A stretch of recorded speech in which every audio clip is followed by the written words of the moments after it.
Thank you so much. Is that a good thing? Just one time. Hey there, nice to see you. Ready for a big Summer Jam 2006 weekend? I can't wait. I bet you can, but that's all right. A lot of people can't wait, Terry. This is a big week. Am I doing what? Am I doing? You doing the shadow thing again? That little the what? beard, non-shave? Oh, I don't shave anymore. Okay. Not when it's this hot. Yeah. Oh, I know. I had to fire my shaver. So, She just wasn't doing it right, not close enough? we're looking for somebody new. Let's just put it that way. All right. Yes. 93rd caller. That's all I can say, Terry. There's a lawsuit pending. But Did you throw the shaver at her? the Lady Venus, yes, I threw it away, Terry. It's just not for me. I just realized that, damn yes. it.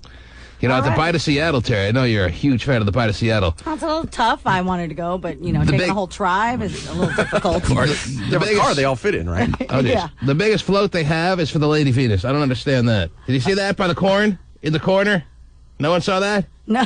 Guys handing out coupons all around it? No one saw that. For the Lady Venus? Yes. went Yeah, to the I Bite of have one of Seattle? those, by the way. Oh, are you kidding? I don't miss goes the Bite of every Seattle. year. Really?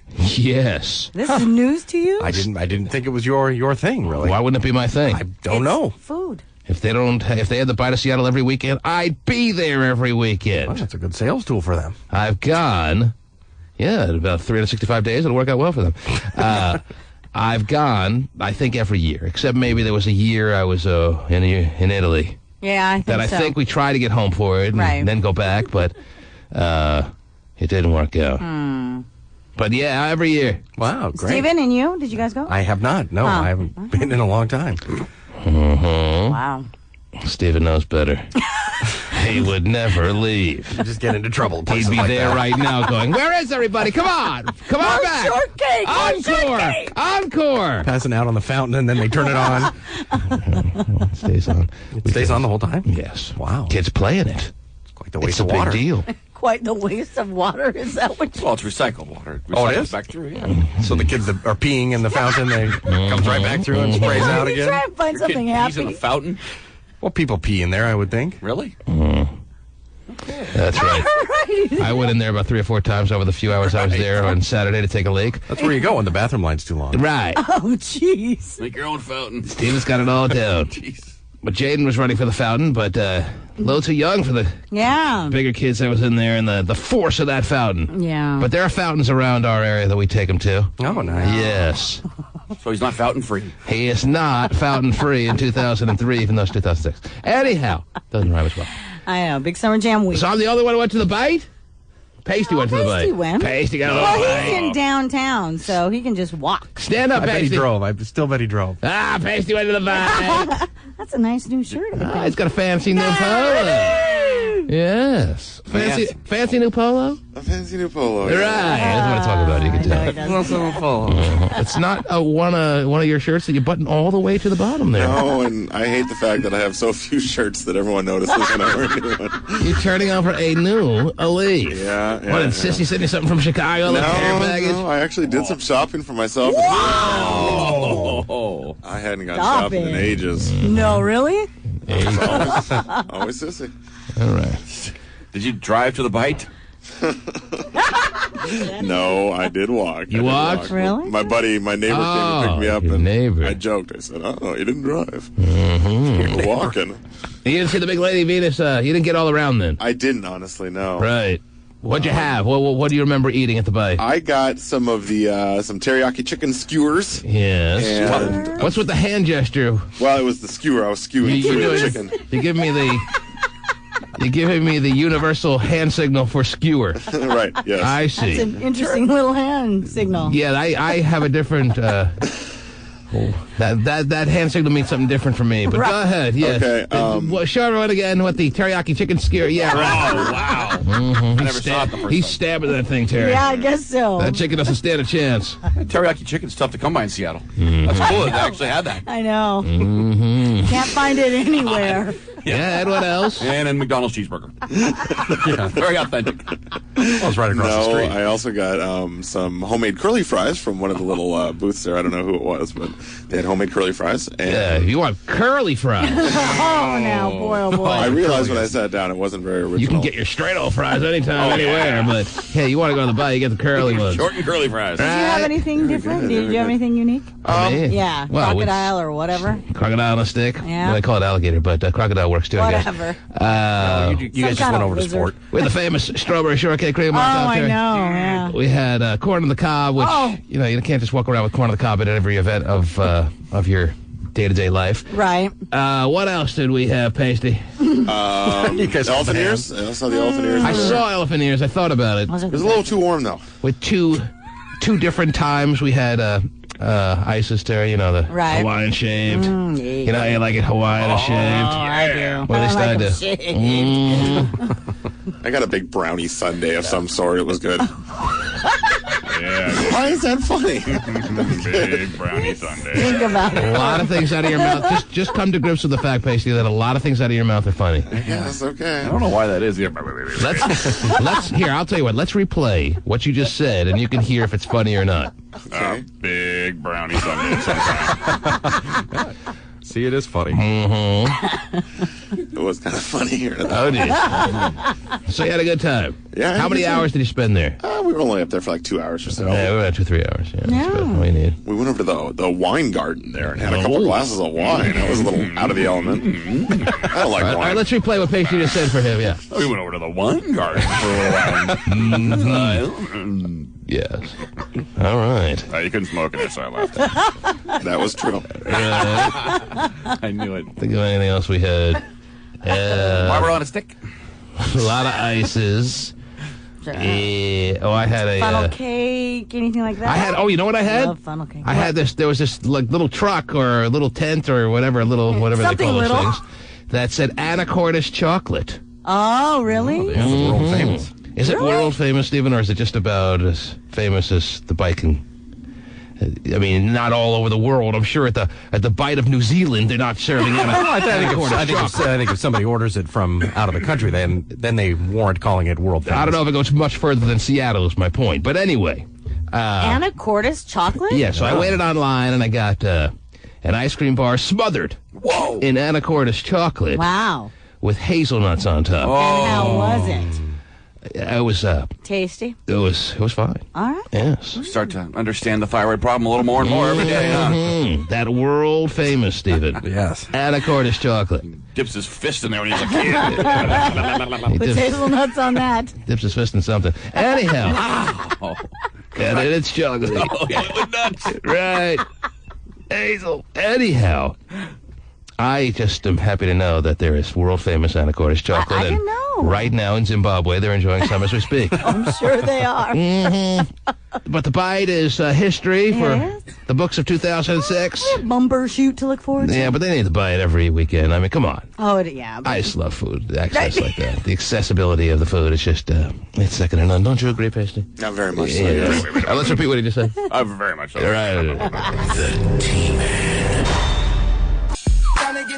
Saturday Night Live star Tina Fey calling it quits. Fey has been bringing Weekend Update to viewers for 6 seasons. But now she wants more time to focus on her new show called 30 Rock. We'll miss her. Terry Snatch. Sounds like a good show, Terry. Tina Fey is leaving Saturday Night Live. You crushed? Are you going to I haven't. recalculate what you do on Saturday nights now that Tina Fey's leaving Saturday Night Live, Terry? Well, I haven't watched Saturday Night Live in a while. I know Uh-huh. who she is. I've seen her. You go out every Saturday night, yeah. too. Oh, yeah. Oh, craziness. Drunk, crazy woman. Kickiest. Yes, Yeah. all those hours of the gentleman's clubs have to Well, be taken. gotta supplement my income somehow. So, Yeah, I mean... Tina Fey wrote Mean Girls, is that right? yes. It's true. She did. I've been meaning to see Mean Girls for about 7 or 8 years now. How long has it been out? About 3-4 years? No, it's just a couple, it was 2 summers ago? I think more than that, Something Terry. like that. But No, that's all right. I think your okay. life is just flying by and you're not aware of it. Could be. Wouldn't surprise me at all. What's the sound effect for flying by your life, Stephen? Yes, there it is, Terry. Did you see it? Did you see it Yes. go? Wait a minute. Do it again? There's Terry's Whoa. life. Oh, it just went by in a So heartbeat. fast. Ah, you missed Absolutely. Mean Girls 3. Jeez. Mm-hmm. Stephen, you saw Mean Girls? I did see Mean Girls, yeah. That was the noise of Terry's kid's father's going by. Oh, jeez. It's too fast to get I'll tell you what. Let's do the sound effect again, and we'll listen closely for Terry's, the father of her children, flying by. You're not going to die. Wow, you got all that out, huh? Mm-hmm. We could do it in slow motion. Yes, go ahead. You're not getting a dime, you bunt. Wow.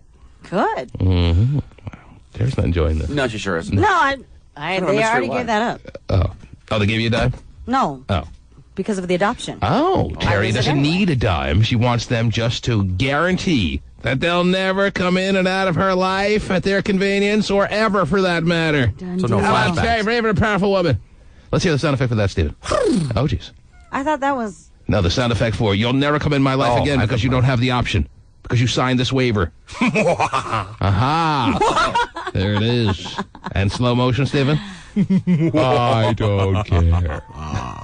That's a given. Oh, are we on the air? No, So what would we be doing after the show? I know. Gee. Mean Girls was good. I'm surprised you didn't see it. I've been 'Cause meaning to, Stephen. It's It's like in- your type of movie. Well, it's this weekend may be the weekend. It's in the plastic. It's ready to go. It's in the plastic. It's either that Wow. or what's the movie I just She's the Man I just got. Oh, Jeez, yeah. That was man. awesome. That seems like a movie could be in the plastic for its that where complete the- existence in my DVD drawer. What? Who's the little star that Amanda Bynes. Amanda Bynes. Steven knows. Yeah. Oh, yeah. He'd like to bind Amanda. Oh, yeah. And she dresses up as her brother doing soccer or something like that. Something like that. Something to that effect. Did you see it, Stephen? I have not seen that one. But you've seen Amanda Bynes. I know who she is. Like Amanda Bynes. I do, yeah. She's replaced Lindsay Lohan in your life. Nice kid. Nice kid. Actually met her when she was like 14. Yeah, whatever. Did you? MySpace. Yeah, right. That's when you Met her at the mall. I did, yeah. You're not 18? I'll buy you some Anacortes famous chocolate. World famous chocolate. How old? What were you doing that you met her at 14? And how old were you? Well, what is she now? Oh, It was a few years ago, but wasn't like that. She was doing like an appearance thing, and I was stalking her. Is that No, what she I was doing? That's what's it called? The That's- Amanda Show. Oh yeah. And before Wasn't it that, called Ananda? All right, never mind. Wrong people. Right. my wife was working for Disney at the time, and so we. So you used that clout to meet Amanda. Well, I went to the event, and there she was, and You were stalking her, basically, is the best well, way not to really. I describe didn't this. know who she was until. Yeah, whatever. Until you started sending her love notes. But anyway. Right. All right. So you've seen Mean Girls. Yes, You haven't seen She's the Man. I have not. You recommend Mean Girls. I think you'd like it. Yeah.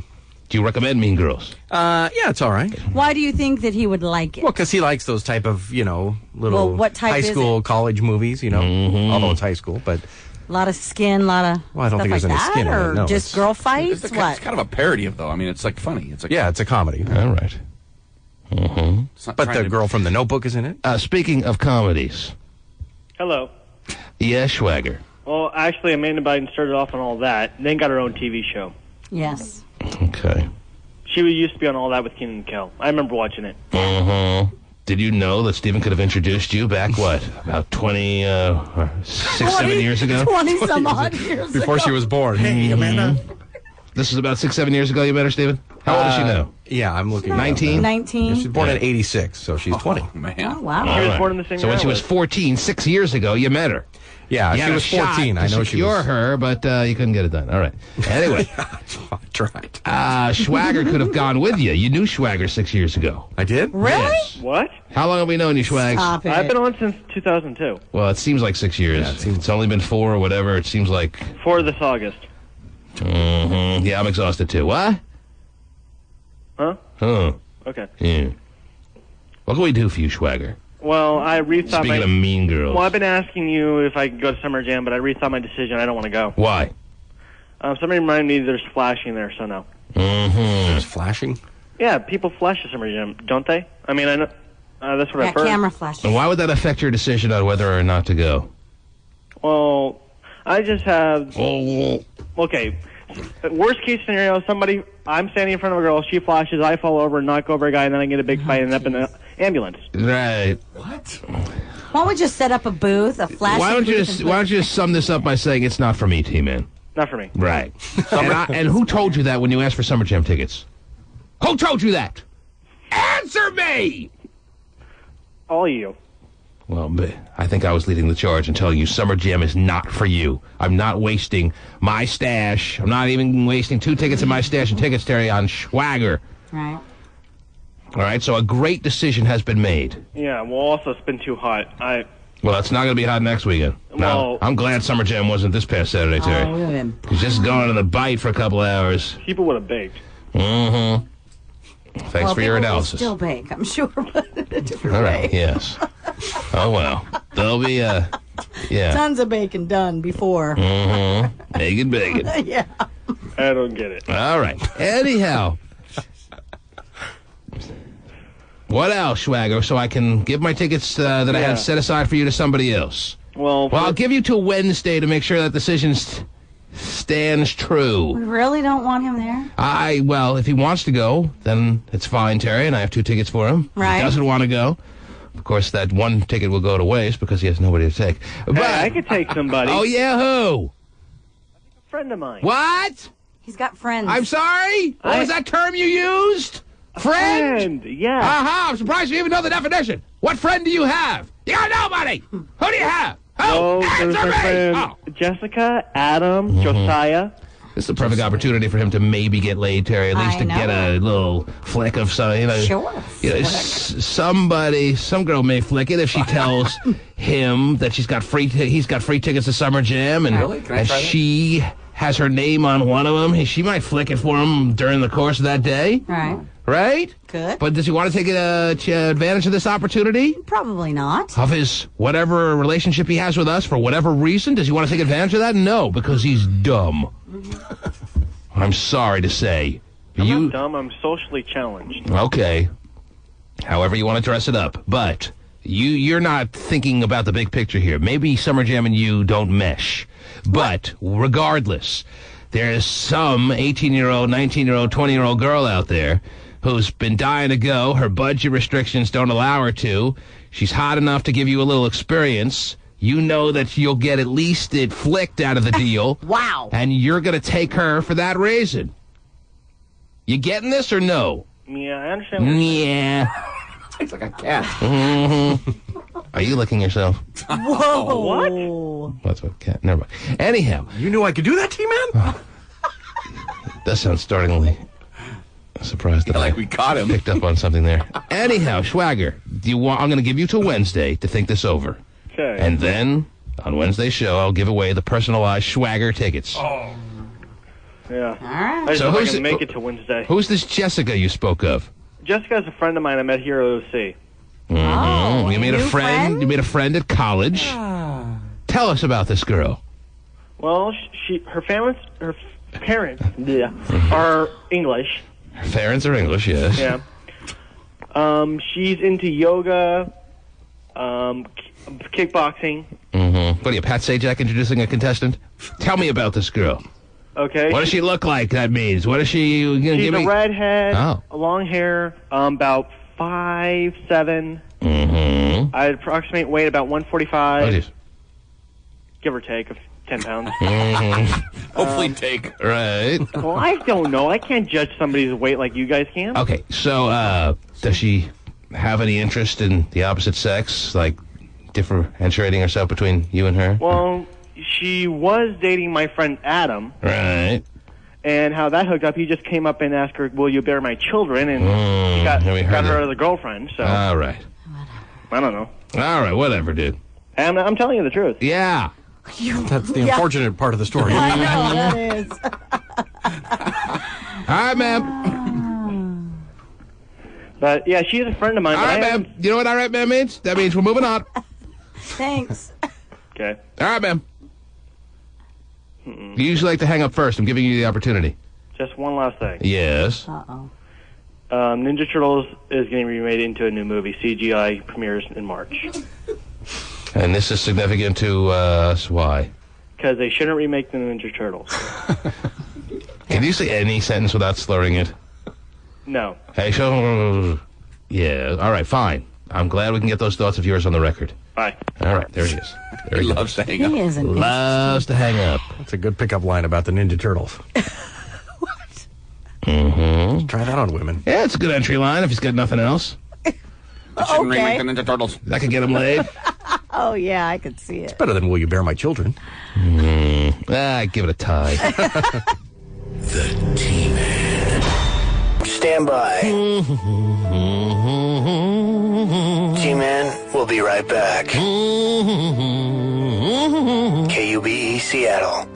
The Superman will take to the air a second time. Director Bryan Singer is in discussions with Warner Brothers Pictures. Oh, goody. Singer hopes the sequel of Superman Returns will hit theaters in the summer of 2009. I love not seeing the first one, Terry. And yeah. I can't wait not to see the second one. Same here. Yeah. That'll be awesome. I look forward to Superman 2 coming out and me not going to see it. So, did anyone see Superman 1? This one that's still in the theaters? Pasty's raising his hand on everything these days. Pasty is involved in everything as far as at least the questions I'm asking, Terry. Yeah? He has thrown himself onto the world as far as participation.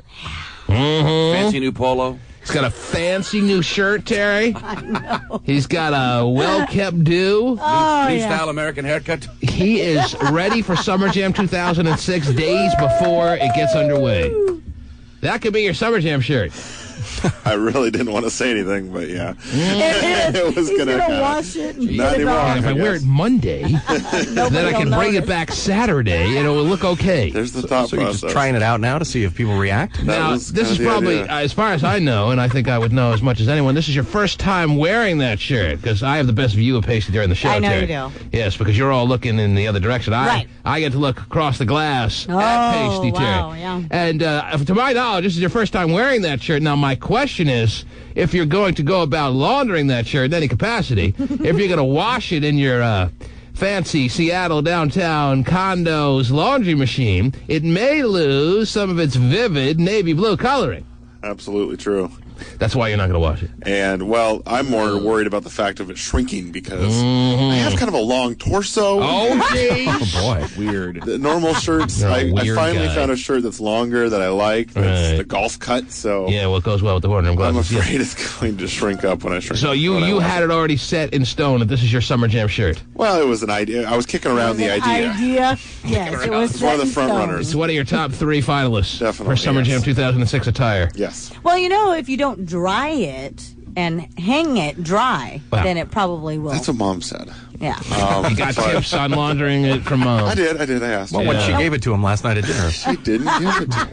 And wash it inside out. Terry, do you have a Summer Jam outfit ready to go? You're not even sure what you're wearing. I have no idea. No, I don't. Stephen Kilworth, do you have a Summer Jam outfit already in mind? Especially since you'll be featured on stage in the portion of Summer Jam called Fall on My Face. Oh, I love that. Great! It's gonna be Kilbreath awesome. is going to be hosting Deal or No Deal. Now, Terry, Yes. what I learned Friday is that the lineup that we discussed the other day on the show, I think it was Wednesday, we went down the Yes. lineup of who's going to be performing when at Summer Jam. Yeah. And I said that T.I. is going to be on the side stage, preparing to go on stage right after Kilbreath's done with Deal or No Deal with all Right. those briefcase models. Yeah. That has been confirmed. Right. T.I. will follow Deal or No Deal. Now, I'd hate to have T.I. come out to the Northwest here and see Kilbreath hosting Deal or No Deal and then see him fall right on his face. Yeah. So do I introduce T.I. then? I don't know about that. I think you're pushing it. You've got the deal or no deal, so just hang with that. Answer the original question of whether or not you have a Summer Jam 2006 outfit already picked out, at least perhaps in your mind, if not laid out on the bed. I have a couple things picked out. Yeah, it's down to a top 3. Are you bringing 2 outfits, one for deal or no deal, and then a quick change? Oh, yeah, I'll have to have 2 different outfits. Oh, goody. Because I think I need to be in the, the Howie Mandel, the slacks, and the shippy shirt that he wears on his show. So when you're sweating profusely, you're going to be able to change right afterwards when this Deal or No Deal thing just... Hopefully, yeah. Yes. Hopefully you'll see the sweat through the shirt. Okay. No, I don't think I'll be sweating profusely. I Oh, jeez. generally don't think I do that. But maybe. Are the mandals the part of the package of your Summer Jam outfit or no? God, I hope so. I got some special thongs for it, so I think we're good to go with that. Thongs. Special thongs. Are they lacy? Kilbreath in a thong. I think I have the thongs, the cowboy hat. I'm ready to go. So Right. Please don't wear that. No, Lord. Oh, no, I want him to. I want him to walk on stage doing deal or no deal with his little cowboy hat on, ready to go. I'm giving anyone 10 to 1 on their money right now. Huh. That Pasty does not wear any other shirt but the one he's wearing right now at Summer Jam. That's his grade A shirt now. From all we've seen. Unless he buys something new that I'm not aware of, this is a shoe-in for Summer Jam. I'm going to have to now. Well, no, I would hope, yeah. Now the incentive is not to wear it, because if Terry puts up $10, I'm giving her 100 back if you wear something other than this shirt. I'm giving 10 to 1. I'll put up 1,000. That's how sure I am. That's how sure I am that you're wearing this shirt. Steven puts up 1,000. He better be prepared to give me 1,000. Should Pasty wear that shirt at the Summer Jam, but should Pasty not, then I have to give him 10,000. I'm sure they'll be colluding together. And you can have half. Pasty. That's collusion. All right, the deal's off. That. Okay. Well, Pasty just screwing Steven and wearing the shirt, and he has to give me $1,000. While he's on his face on stage, I go out there and make him give me $1,000. I know. Steven, are you prepared for this? Because 1 week from this moment, we'll be talking about your performance at Summer Jam, even though we'll be on vacation. Right, yeah. Are we going to do like a dry run with him? Didn't he ask for a dry I'm sure run? I've done a couple of dry runs with him over the years. Oh, the dry runs hurt. Didn't he ask the about driest. doing a dry run with the little briefcase models? Well, I don't know if I can get all 20 briefcase models down here at once before Summer Jam, but if you want me to get like a token briefcase model or two that want to come down here and go through a dress rehearsal dry run with Kilbreath, I'm sure we can do that before Friday. We could have Terry and Emma be the models or something. Terry and Emma. Terry is not doing that. Just for practice? No. Yeah, but how you wouldn't do about that for me? No. I'm doing really Nice. good, too. Yes? Good to see you. And where's Minnie the Pooh? He's doing good?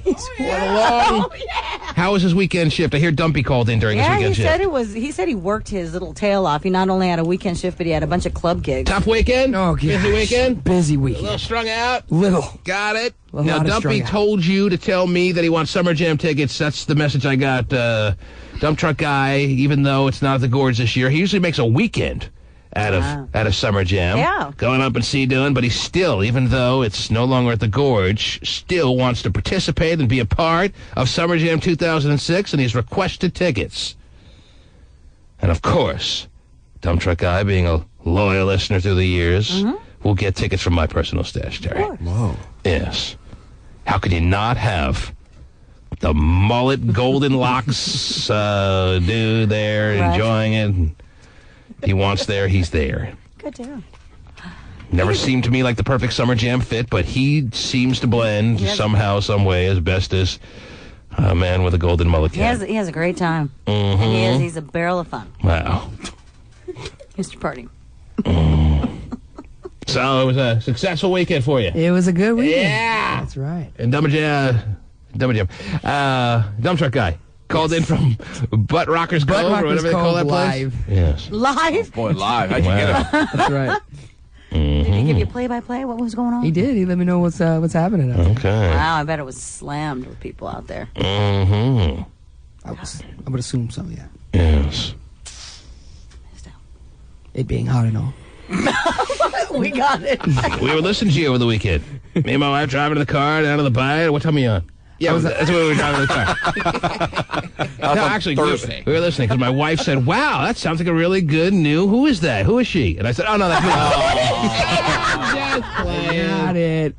Played. It did sound really good. Oh, thank you. He does. He does a fine job. Yes, he sounds upbeat. He sounds young, hip, fun, and sexy, Terry. He does. That's And that's all about us. Remember Yes. back in the day, Oh, God. Michael, is that what's his name? Yeah. Mike Tierney, yeah. Mike Tierney. You gotta sound young. What do you say? Young, hip, fun, and sexy. Remember, we had to put it up on the board. We were was like, throwing out words. Oh, Lord. And then we picked all the ones that we wanted. How they used to micromanage us back in the day.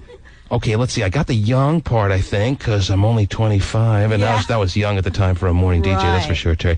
The hip, okay. I've never really focused on being hip, but you want me to be hip. Okay, let me try that for a little bit here. Fun, fun and sexy. I've never been accused of being sexy, but if you say so. That was it. Going to a meeting and having to cut pictures out of magazines to make a stupid collage. That are young, hip, What fun, the and sexy. hell am I doing here? You know what? You're talking about the exercises that made Cube what it is today. That is right. Yeah. I hate That exercise. paved the way for Vinnie the Pooh. Oh, man. Well, thank you, guys. Pictures out of a We magazine? plowed the young, hip, fun, and sexy road clear for guys like Vinnie the Pooh to come waltzing down. And we can thank some of the managers from back in the day. Yes. Taught us well. The how to John focus. Connors of the world. Oh, The- yeah, he was young, hip, fun, and sexy, all rolled in one. I've never seen anyone since him be able to master those 4 qualities in such a way. No, I know. Vinny's close, though. Right? Actually, Vinny is the poster of young. hip, Wow! How about Terry throwing in her I think 2 boobs? 2 a sense, I think it's the first. Yeah. Well, thank you. Mm-hmm. I appreciate You that. had a good shift? It was a very good shift. Just one shift this weekend? That's one. What yeah. time was it at? 4 to 8 Sunday. Yeah, that's the time we were in the car. Huh? yeah, where were you driving? Thanks for listening. We were Coming back from? coming back from, yeah. Okay. Where were we yesterday? What are we doing? Oh, I know what we're doing. Okay. All right. All right. Good. At least Was you it know. fun? Huh? Did you have a good time? It wasn't fun, but it was young, hip, and sexy, Stephen. Oh, good. What else is going on in the world, Terry? I got some quick things for you. Actually, Tori Spelling, with all the rumors about her being pregnant, well, it's not true. Oh. So, you know. Wow, if only we could have found out this information 3-4 weeks ago, maybe her dad wouldn't have passed on. Right. I don't know. Yeah, maybe not. So. He is resting peacefully in his grave. Yes. Hearing that news, Terry. Yeah, I'm sure he is. That's nice to know. Mm-hmm. Because you know Tori had to have an effect on his health. Oh, you think? The way she turned out, especially over the past year or two, did not do his health any good. No, I know. All right? He was all stressed about with her being married for 5 minutes after an $80 billion wedding that he threw for her. That was all highlighted on Oprah and everything, I think. Or one of the wedding channels. Oh, I know. I got the credit card bill. Oh, my heart.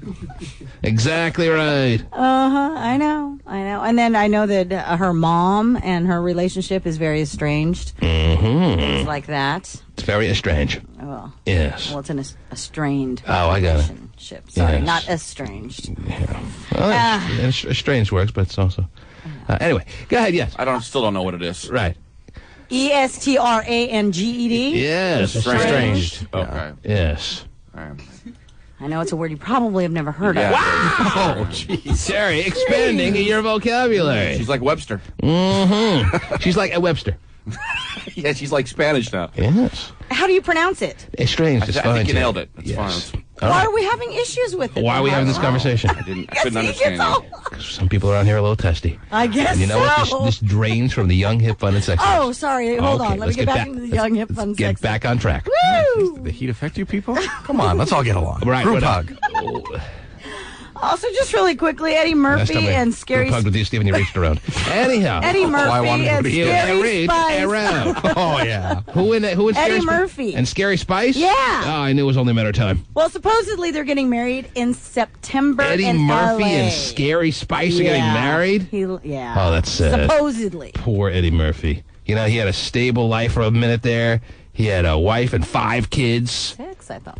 6 kids? I think so. I don't think he got the 6. Well, I think he's got one by somebody else, and then she's had 5. You know, he had the stable life of having the wife, the 5 or 6 kids, picking up transvestites on the way home from work. You know, it's just like Eddie, hardworking, married man Right. who wants a little stability in his world. Right. He was working, like you said. And then all of a sudden it imploded before he knew what hit him, and now he's rushing into a marriage with Scary Spice. Mm-hmm. What do you think? He's David Beckham? He's going to try and bend it, though, like Beckham. Oh, jeez. Because David Beckham's married to Ginger Spice, right? Yeah. Posh, I think. Posh. Posh. Oh, Yeah. Posh. I'm sorry. Who's married to Ginger Spice? Nobody. Nobody. Is that Jerry Halliwell? Yes. Mm-hmm. I think so. I think she's divorced, yeah. All right. So, Eddie Murphy's marrying Scary well, that's Spice. all rumor. That's all speculation. Supposedly they're, Well, if they're talking about it, there's got to be something to it. But the other thing, too, I there's didn't know always... that. Did you know they were seeing each other? Yeah, there was rumor, though, too, that Scary Spice was, like, into the chicks. Uh-huh. So And Eddie's into the bed. Oh, perfect. A match made in heaven. Yeah, no kidding.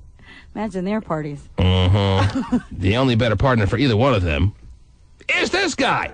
I've at least got a lightning. Okay, we'll get back to him when he's figured things out. He's got to sort out his one-liners, and then they'll be good to go.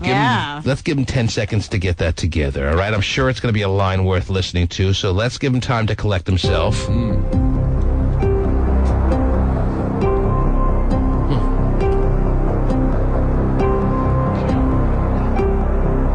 Give away any big prizes this weekend on the big program? 5 pairs of Summer Jams. You did what now? 5 pairs of Summer Jams. Wow! We're only given away one pair this morning. Gave away 5 pairs Just during your throwing them shift? out there. Can I call in and win? I mean, you know. Yeah, I need a couple extra. Can I call in? I gave a lightning bolt strike right in Terry Free's vagina. And it was great. That's how she got in vitro. And Stephen, you know what? You're like your lightning bolt or your striker even works. How the hell did you get your wife pregnant? You just picture the spit flying everywhere in his mother's house where he's living these days. No, I'm living in Auburn now. Oh. Wow. Really close to Terry Free, actually. He's moved into a Summer Jam apartment, Terry. So you're no longer living with your mom. Is that what you're saying? No. Where the hell did you come up with that at? You saved up enough money to get out of the mom's place again. Is that right? Hell yeah, I got the hell out of that place. Okay, so who are you living by yourself, or are you back living with, what was the fake roommate's name? Kevin. Kevin, yeah. You back with the imaginary roommate, or who? Kevin's actually in prison, but yeah. Yeah, okay. And so you're living on your own now? Yes, I am. You got your own bachelor pad? Yeah, this is a great place. I love it. Mm-hmm. You know what? I'm so God starts, and I'm right here in downtown Auburn. Okay. I've got a little studio apartment. It's really nice. Mm-hmm. And you know what, T-Man? Yes, John. I just talked to Swagger out there, Right. and I got some audio I need to drop during the break. Oh, Now, that's geez. funny. All right, well, play it right now live. I Forget can't about during play the it break. right now live. Why? Because there's just, too many... Swear words from F this Swagger? and this Yeah. and Oh, don't worry. I'll dump the first F word I hear, and then we'll stop it. I want to hear it live. Let me hear if you're going to play, if you have audio, and we're going to play it. Here I we wanna go, hear it live. right away. All right, here we go. Cue it up. Lesson 30. Cue it up, John. Hello, June. Hey, Swagger, come on now. You mentioned 2 guys and 1 girl. Why don't you take at least the girl to Summer Jam? Well, unfortunately, I can't get hold of any of my friends because they're all gone for summer break. Oh, those F words are flying, Terry. Oh, crazy. Dude, on a personal note, man, are you ever going to get something? Now we have to dump. And it's been on standby. All right, well, to keep it going. We dumped that. Go ahead. Okay. Mm-hmm. Hey, I ain't trying to be rude. I'm just curious. Probably curious. Personally, I have no idea. Dude, why would you be scared to see some fuck... We bleeped it. If they flash you... Keep it going. The time I called in and noticed that I passed out. I remember that show. You're on the couch and whatever, you passed out. But why would you pass out if you see a girl? I don't know. I mean, if you seen her pussy, then I can see you might want to pass out. It ain't that much, but if it smells good, go. Whoa.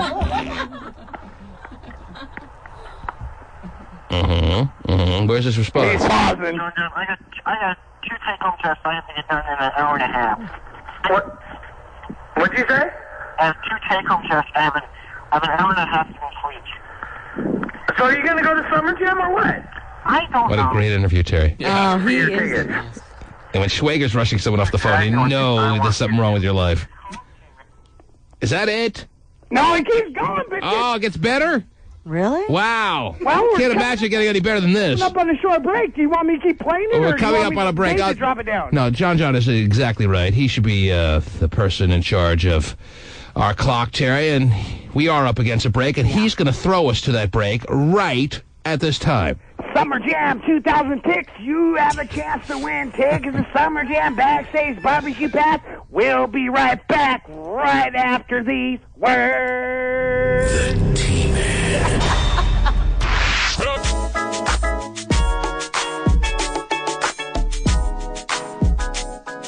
Broadway and Capitol Hill will get what many might call a much-needed makeover. Oh! Mayor Greg Nichols tomorrow will announce a nearly $250,000 plan to remove graffiti, replace signs, Right. add some fresh paint, and in And general... get rid of all the homos.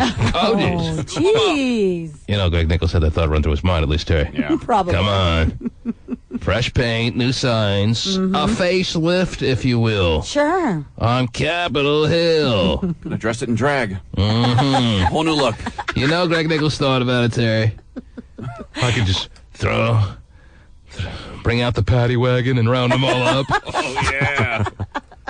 But they'll end up somewhere, in the city. Steve was worried they're going to come out to Carnation. I know. Don't bring those homos out there. Okay. That's exactly what I said. Wow. So they're going to spend $250 million? Is that what he said? About $245,000. $345,000, it says here in the paper. Is that right? You're reading the story? I am. Fresh coat of paint. Everywhere. Mm-hmm. Paint it red.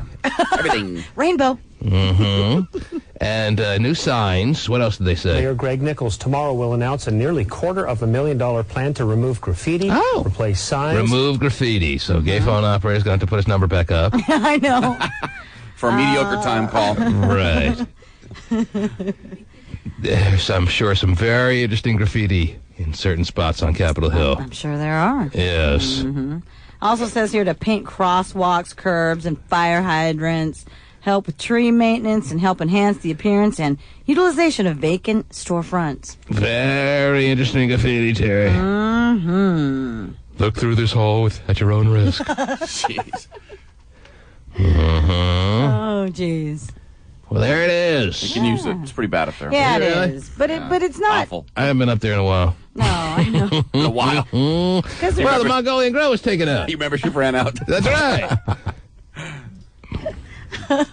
Because they have a lot of homeless kids and stuff running around up there. Is that right? Homeless Yes. kids? Packed with homeless people. Homeless kids? Yeah. Kids, yes. Like, when you say kids, how old? Like, 19. yeah. Oh, that's or not- even younger. Mm-hmm. 12, well, not Like a 12. little but 6-year-old like, running around? No, but like, Hey-ho! teenagers.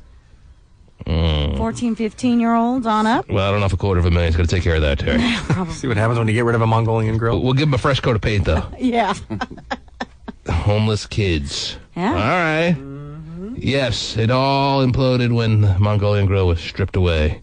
It's not there anymore, right, Stephen? No. Yeah. Been removed. That's some very loyal customers up there. Marconi, Oh, he Work. loved it, yeah. look at that guy. Mm-hmm. About that. He's like the manager now. The place is not even there. Mayor Greg Nichols tomorrow will announce a nearly $250,000 plan to remove graffiti, replace signs, add some fresh paint, and in general clean up Broadway. An additional Clean up 125 Broadway.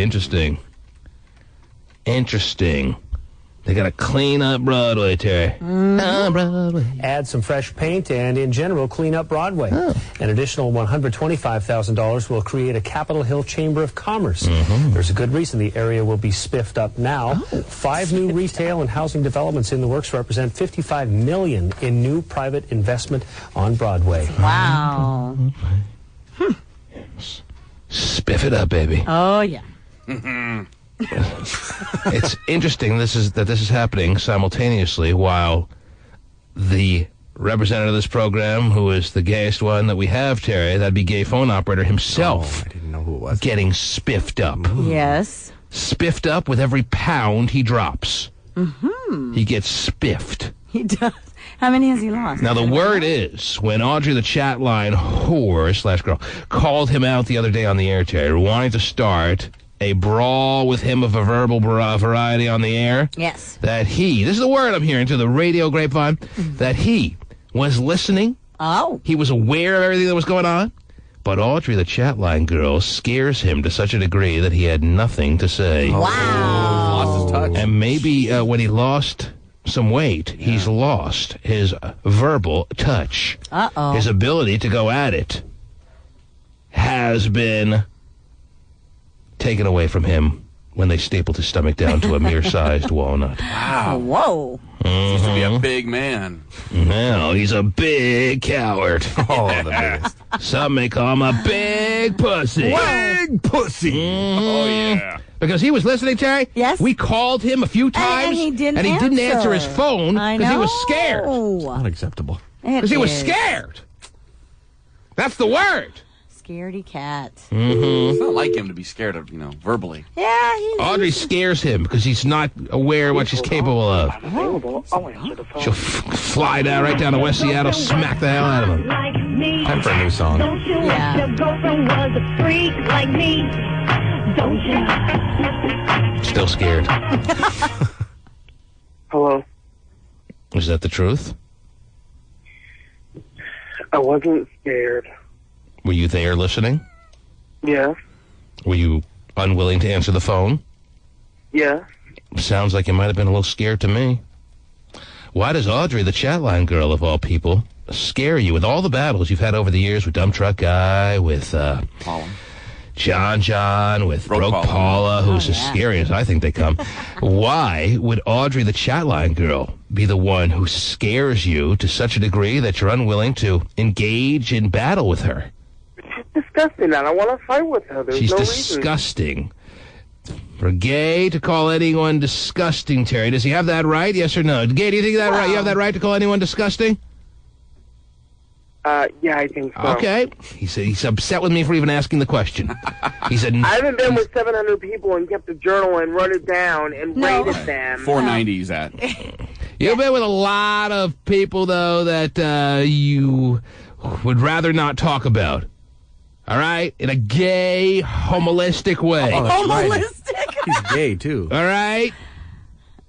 And you're calling Audrey the chatline girl disgusting to the point where you're creeped out by her, to the point where you don't answer the phone because you're afraid you may catch something, or what?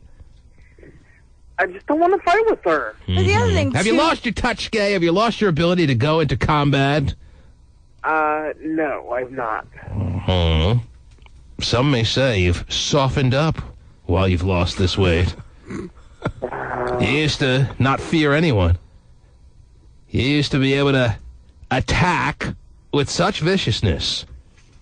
As you sat there immobilized in your home, you used to be able to go on the attack without any warning. And now that you're all mobile, maybe you've lost that ability. Is that fair to say or no? Maybe I have better things to do than to fight. He's got better things to do. Wow, yeah. I forgot that as a possibility, Cherry. He had better things to do when Audrey was calling him out the other day. KFC brought their honey barbecue wings back. Well, he was saying goodbye to the guy that he met at the park. Wow. I don't meet people at the park. What were you doing that was so much better when Audrey was on the air the other day? I was trying to go back to sleep. Yes, I see. You recognize it's not like you to back down from somebody calling you out. Well, maybe this is the new gay phone operator, the softer, more fruity gay phone operator, Fruity Center. And you don't have the ability to be challenged and challenge back like that anymore. Is that something we should be prepared for in the future, or what? No, it's not. I wasn't in the mood to deal with her that day. There's nothing wrong with that, and I'm not more fruity. Oh, okay. All right, that wasn't any kind of sexual orientation reference. It's just... Yeah, I'm sure. No, it was just more of a soft, Candy Center kind of analysis. God. If anything, I've less of a soft Candy Center. Oh, that's right. How many pounds are you down now? I'm still kind of plateaued. You what? Speak up, Sonny. What? He's plateaued. You plateaued? For how long you been plateaued now? About 3 or 4 weeks. You're stuck at Hot Shots weight. Wow. 3 or 4 weeks without dropping a pound? Welcome to Hot Shotville. It ain't fun, is it? Where are you at? 290. 290. You can't get in the 280s, huh? No. 3-4 weeks you've been to 290? Yeah. This wasn't in the brochure. No, it wasn't. It was like 190 by now. It was a direct shot to 190 when you signed up for this, wasn't it? I was hoping. What if you get on the scale tomorrow and it says 301? Oh. Then I'll go take a dump and it'll go back down. Oh, that's nice. That's right. Very nice. He just has to rub his tummy. That doesn't help. Well, they told you actually have to do some work. Once you're plateaued, you have to do stuff. No, and that's the problem. That's what I'm going to have to start doing now is more exercise. So that's the problem. Yeah. He's in the depression now. Yeah, he is. No, I'm not in the he's in the depression. funk. I'm fine. I'm just... Yes. He's in the gay funk. He's taking over. Well, I mean, you can only stay in the gay funk so long hearing that $250,000 being spent on updating, upgrading Capitol Hill for your personal enjoyment, right or wrong? What? Getting it all nice and clean up there for you. Getting the Windex out. Antibacterial soap. Yeah, that's what they need. Well, I'm glad to hear that he's not scared of Audrey, the chatline girl, Terry. I'm glad to hear that he was just having an off day that day, and that any other day he would have taken her on and reduced her to Rubble Terry. Sure. I'm glad to hear all that in case Audrey, the chat line, girl/whore, calls back anytime in the future. Oh, looky! Oh. What? God. On the phone line now. Whoa. Yeah? Just by mere awakening, Terry, is Audrey, the chat line. Girl, Audrey, good morning. Good morning. He wasn't scared of you. He was just... Yeah, but I ain't disgusting. Look, it's a bird, it's a plane, it's Super Flab. Oh, Super Flab, Oh my yes. God, That would be it's a... a disgusting fat boy who has flab hanging everywhere. That would be a ratings bonanza if they put it in the theaters, don't you He's think so? scared of me. Oh, poor baby. Woo-hoo-hoo. I don't think he said that he was... How much Oh. weight I lose and how much extra skin. And you're going to have all that on me? extra skin, and it's just disgusting. You call me disgusting. No, You're I am. disgusting. I am. You're I have gross. extra skin, And you but sit the there and you thing eat is, you know Twinkies, and you what? just I'm admitted you don't better than you. I will exercise. always be You better just than admitted you, that you don't and you will exercise. You're always lazy. feel- You are you will always lazy. be a You're goddamn lazy. whore that Oh, I know, but at least I got paid and you paid for it. Wow. It's a bitch fight! Mhm. What were you saying now, Gay? Let's give him a chance to say what he needed to say. Yes, Gay?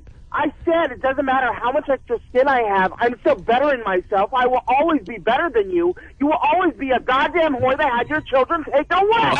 Better than me. You'll never, ever be better than me. I got more respect for myself than you got respect for yourself. You just sit at home and cry all day. Just another Get your little lazy butt up and man. exercise. Come on, hood. That's not allowed on He air. said the F word. Gay said the F word. Goddamn whore. Stop it. Oh, at least a whore gets paid and you just sit there and give it away for free to hookers. Yeah, so there. Yeah. Hey, Gay, did you say the F word? I dumped it. Did you say the F word? You get so carried away with yourself, you said the F word? Did I hear the F word? Huh? Oh, jeez. Swallow the phone. Yes. Sounds like. Glad I dumped it. Okay, what phone line are you on? I mean, Audrey has the upper hand on you because she has a better line than you. Can I get you on? Cell phone. Can I get you on a different phone or what? I don't have another phone to use. All I have is my cell. You don't have a landline? No. Afford it. No. Pull it out from in between your cheek and shoulder and actually talk into it. Wow. Wow. Audrey is, so far, I think, showing why Gay didn't want any part of her, Terry. She's winning this verbal battle She is. so far. But it's very close. Oh, yeah. And Gay certainly did score points when he said in a callous and cruel way, like the old vintage Gay would, Terry, that Audrey had her children taken away from her for reasons that she couldn't control. That is a low blow, Terry. Oh, yeah, it is. Of the lowest variety, Body blow. the blowiest. Audrey, you going to sit back and take that? That doesn't hurt me at all. I don't care. Oh. That doesn't hurt me. And that's the worst part about it. It doesn't hurt you because it should. It doesn't hurt me. Why? You like people knowing that your kids were taken away? That's because I'm bipolar and everybody knows I'm crazy gay. Oh, you still have Aha! kids. It doesn't matter. I don't think it's because you're bipolar. I think it's because you're a goddamn whore. Oh, I'm a whore. You got anything better than that, huh? You got anything better than that? That's all you could say to me is that I was a whore. I'm not a whore anymore. Oh, yes, you are. I'm not a hoe anymore. I work at McDonald's again. You hear me? You don't just stop being a whore. Redmond Way, baby. You could come check me out. I work. What do? You don't even have a job. You still ain't got no job. You lazy.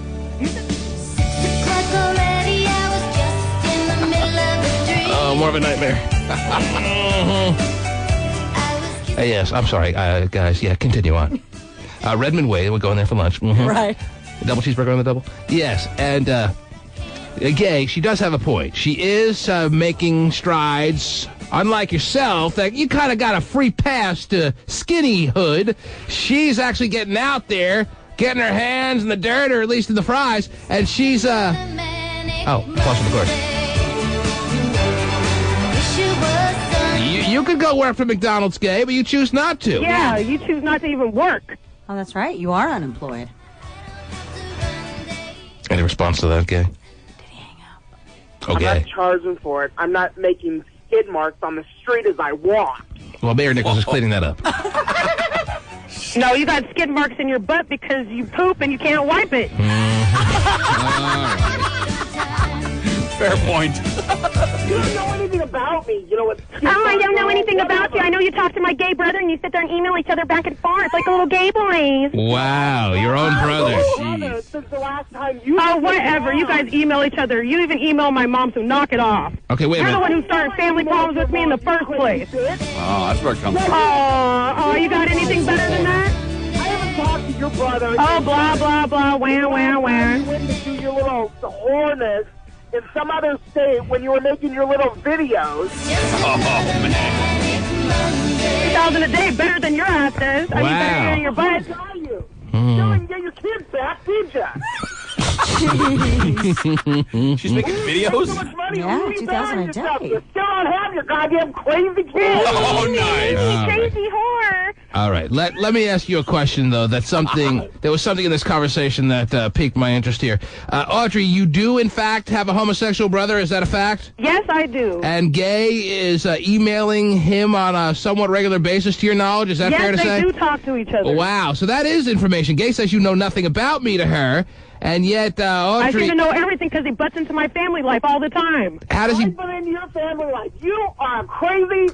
Oh, I'm crazy now. When did you learn that? Okay, let's see if we can explore this for a second without the yelling back and forth for one moment, even though I enjoy that very much. How did Gay meddle into your affairs, which obviously upset you, Audrey? What did he do? Like when I was missing, him and my brother put me up on Craigslist. You know what Craigslist is? And they put Yes, a we've heard missing of it. person report out on me, and it says that pimps were chasing me, and they're worried that I was dead. Why would you put me up on Craigslist knowing people were chasing after me, huh? Okay, wait a minute. Let me stop you there. I want to know that. So you like... I was in danger, and you were hoping that I died, so shut up. Oh, so You know what? If you died, it would be a good thing. I know, you don't even care. That's the thing about you. You have no feelings about people, and I hate you for it. You know what, Audrey? I have a reason why I hate you. I have a reason. I have a reason, and I don't care what you say, Kay. So you're saying he I don't put... give a rat's butt about what A you rat's say. butt. Oh, geez. So you're saying he put your life in more jeopardy than it was? He put you in danger, I put my life Audrey? in more jeopardy than it was. I got beaten up on January 11th, set up on a call because of them. Mm-hmm. I got beaten up to where I couldn't move for 2 weeks because of him and my brother. So because of Gay and your homo You brother... shut up, Gay.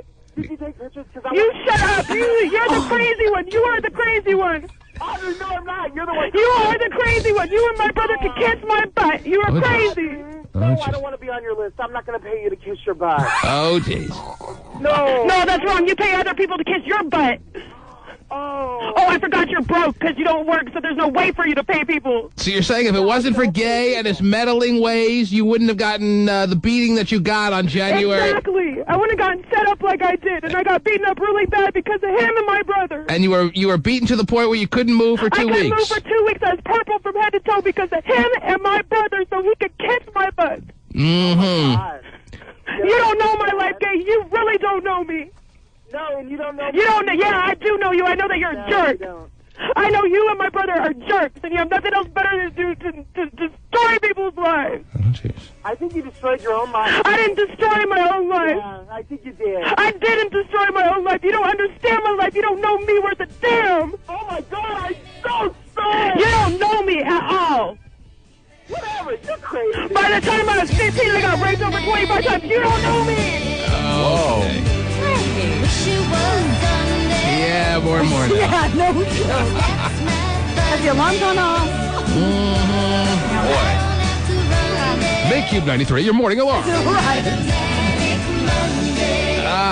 All right, so let's see what we got out of this call. We got Audrey was beaten to a pulp to the point where she couldn't move for 2 weeks and was completely purple. Gay appreciates something completely purple, but not in that fashion, I would imagine. She was put up on Craigslist, and that's what got her that way, thanks to Gay and Gay's. And this all stems from the fact she was raped 25 times before she was 18, Terry. That's something we didn't know before today. And Gay put her in the jeopardy that she had the end result become her being beaten to the point where she couldn't move for 2 weeks. But if it weren't for Gay and his meddling ways, Terry, along with her brother as his wingman, she could have been just fine throughout the winter months. Got beat up by her latest John doesn't make it my fault. Oh. And it wasn't by John, it was about a whole bunch of people who witnessed me get beaten up because it was set up. I got witness beaten up. I got jumped by a whole bunch of people. You don't know me, Gay. And you wouldn't have been... You don't know me. You're You're always going to be a jerk. Audrey, you wouldn't have been jumped if it weren't for gay? I wouldn't have been jumped if it wasn't for gay and my brother. I hate them. What did their listing on Craigslist do to get you jumped? It found. They let me know. Now. They put up a missing persons report up on Craigslist saying that there was pimps chasing after me, and they were worried that I was dead, and knowing that those pimps were chasing after me, and I got beaten up. But how did that get you beaten up? They didn't give your location. They had pictures in magazines. They set me up on a call perfectly, and it's all their fault. All right, Gay, your response to this is what? Your response to this is what? He's chuckling. Oh, this is cracking me up. Oh, my God. And this is cracking you up, why? I mean, Audrey sounds pretty emotional here, and yet you're cracking up. Tell us why. Oh, boo frickin' who? You know what? She's making this all up. You think she's crazy? Yeah, she is. So she didn't get beaten from head to toe. She wasn't not able to move for 2 weeks. This is all a fantasy. In her mind, it is because I didn't do anything. The last time I talked to her brother asked me to pass on a message to you guys saying that he was worried that she was missing because she dropped off the face of the earth going and charging whatever for her cooch, and she wouldn't call her family. Audrey, what do you charge for your coach? What did you? All right, never mind. How much? There, right there, he's admitting some stuff. He's trying to make it flip it. You just hear what he just did? He's flipping it. Oh, yeah, my brother just called him, let him know just to contact my... All right, we can't air that. No. But anyway, so you feel like Gay owes you an apology? You want further revenge, or you're just okay with the way it is? I don't even want an apology from the jerk. You don't deserve anything. Oh. I do deserve something. I deserve respect, unlike you. All right, so if... A dirty, rotten whore doesn't deserve respect. And you're a dirty, rotten flat boy with your skin hanging low. Okay, so if Ray J were here a few days early and he could give you one wish, what would it be right... Swinging in the rain, man. Swaying everywhere. What would it be right now if I could grant you one wish, Audrey, as far as it pertains to Gay Phone Operator? What would you like him to do based on what you've said this morning? Pie him in his face. I think he deserves to get pie him in his face. A pieing She's is... trying to be nice. You got beat up head to toe and you want to pie somebody? Yeah, it does seem like the punishment fits the crime there. If she was unable to move because she was purple from head to toe from the beating she got, Terry, the pieing in the face, it really doesn't seem like the real justice needing to be done here. With his tongue out the whole time. But you have to remember, if he gets any kind Gate of... swallow that hole anyway. Yeah. But he can't because of the stomach statement. He'd be throwing up and all that crap. That's probably what she's thinking. I see. There, it's real torture then. All right, wonderful. I don't know. I'm glad we can settle this out. I'm so scared of a pie in the face. Yeah, you're getting a lot Maybe I should sit on your face. Yeah, oh, whoa. How much you charge I for think that? that would teach you, me sitting on your face. Yeah. Rubbing it all in you. Yes. Set that Why do I have a feeling she said that a few times before in her life? Anyhow. How do I get in trouble? Now, is that the meringue or what? Okay. That would be the meringue. Oh, yeah. Why don't you go give your kids some disease? That'd be the coconut cream. Oh, nice, Gay. Anyhow, Gay. Okay, leave the kids alone. Yeah, leave the kids out of this now. Audrey's been very emotional this morning. You'd think he'd have a little compassion. Is that He doesn't, though. And just go with... No, I don't have compassion because she's goddamn crazy. Yeah, loco like a vesa. But you have been in communication with her brother and all of that. All of that is true. And yeah, why are you in this close communication with her gay brother, Gay? I'm not in constant communication. He emailed me. It was over probably 4 months ago. Have you or have you not hooked up with Audrey's gay brother? He lives in New York, the last I know. I've never met the guy personally. But you sit there and email each other. I don't email him, Audrey. you have emailed him. I've heard different, so... You've heard a lot of things in your crazy head. But you have, in the How are past, the voices, even prior to this, you've talked to him, like, on a consistent basis. All right, John Terry is on the line. Of Whoa. course. Yeah. And he has offered, on behalf of Audrey, Yeah? to fight this out, to settle the score with Gay Phone Operators. Oh, boy. Hey, you know what, Gabe? Let me tell you now it's one really mother crazy. effing thing, okay? Take your goddamn skinny ass and move on, okay? Don't you F with my sister. Audrey, in my life, I consider her my second sister, okay? Don't you ever come here. You feel sorry for her first? Take your ass to Broadway and stick up for the home makeover for Broadway, where all the fakers go. Okay, you that's nice. mother... Are you challenging... Fucking son of a bitch. No. Are you challenging Gay to a fight at sundown or not? You You know what, Gay? You're a bitch. Okay. Don't you ever call on her. She's got issues. I understand that. Just because you might be doing better, it doesn't mean nothing. Don't you ever take her on like that. Mm-hmm. Goddamn list. All right. What was that now, Gay? It's funny that he's calling her his sister, but he's on her list. On her list? Yeah. Yeah, of guys that Who cares? Who cares? And the fracturer loves me too. Unlike you, the fracturer loves me. Did each other? What kind of John list? loves me. I have a lot of people on my side more than you have on yours. Well, at least she can name people. Audrey, is John on the list of guys that you've had intercourse with over your life? Yes, John was on my list, but we've always remained friends. How many stars on a scale of 1 to 10 stars did John get for his ability to have relations with you? John actually got a 10. He got a actually 10. very good. Whoa, He John brought you the ruckus in such a way. Hey, Audrey, please, shut up. Now we know she's a He liar. doesn't want the word to get out to her. Yeah, I'll be Well, that just makes Girls be knocking Gay. on my door all day Gay's long. just jealous then. So Mm-hmm. John's doing his crazy mother and his crazy sister. Oh, That's great. Oh, wow. No, those are fighting words, too. You know what? You know, I did Audrey in a Motel 6 one time. It's a core.com. All right, what about the accusation? What about the accusation that you have sex with your mom there, John? What's that? Gay phone operator slipped in a reference that you have had sex with your mother. Do you want to respond to that at all? Well, no, he's just angry because he doesn't have a mother. I did his daddy, and he didn't have a daddy either. That's what I thought you'd say. Okay, very good. There you have it, Terry. That obviously clears up the air, Yes. of course, between John, Audrey, and the gay phone operator triangle. Yes. Good to know our family is just getting along so well. His mom only thought he was an 8, though. If you ever had asked the question, why does T-Man call them the dysfunctional family? Right. I think you pretty much have a clue now, yes. The T-Man.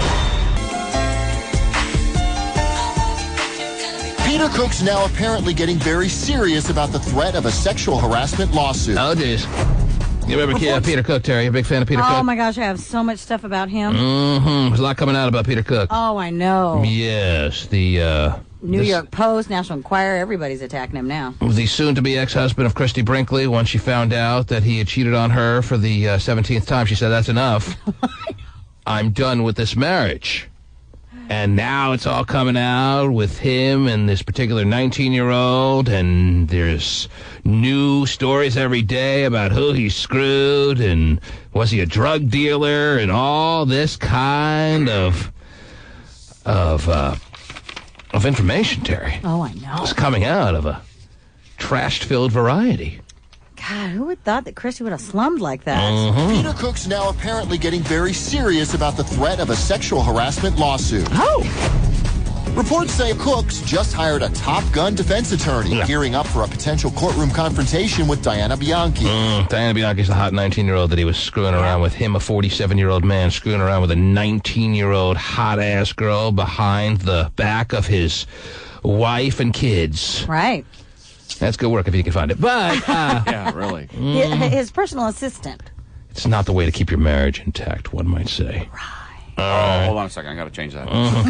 And now Diana Bianchi wants to sue Peter Cook and the fortune that he does have. No one's arguing that he does have a lot of money at his disposal, Terry. She's got New York legal eagle Joseph Tacopina on her team. She's got Tacopina, Terry. Wow. Diana Bianchi has secured the services of Tacopina. Wow. They plan to tack the pina to the wall I bet they do. of Peter Cook.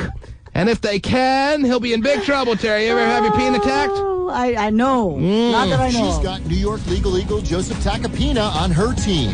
She was put in the middle of something that I don't think she quite expected. Okay, don't give me that crap. All right, She didn't expect? Don't hand me this stuff, please. She's a 19-year-old girl. Don't tell me that she was thrown in the middle of something that she didn't anticipate. You're a 19-year-old girl. You know what you're doing.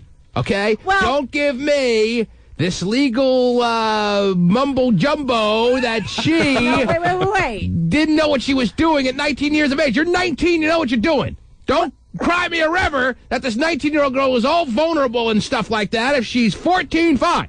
If she's 14, yeah, you would understand 19. You'll have sex with a 47-year-old at 19. That's your own decision. Time out, though.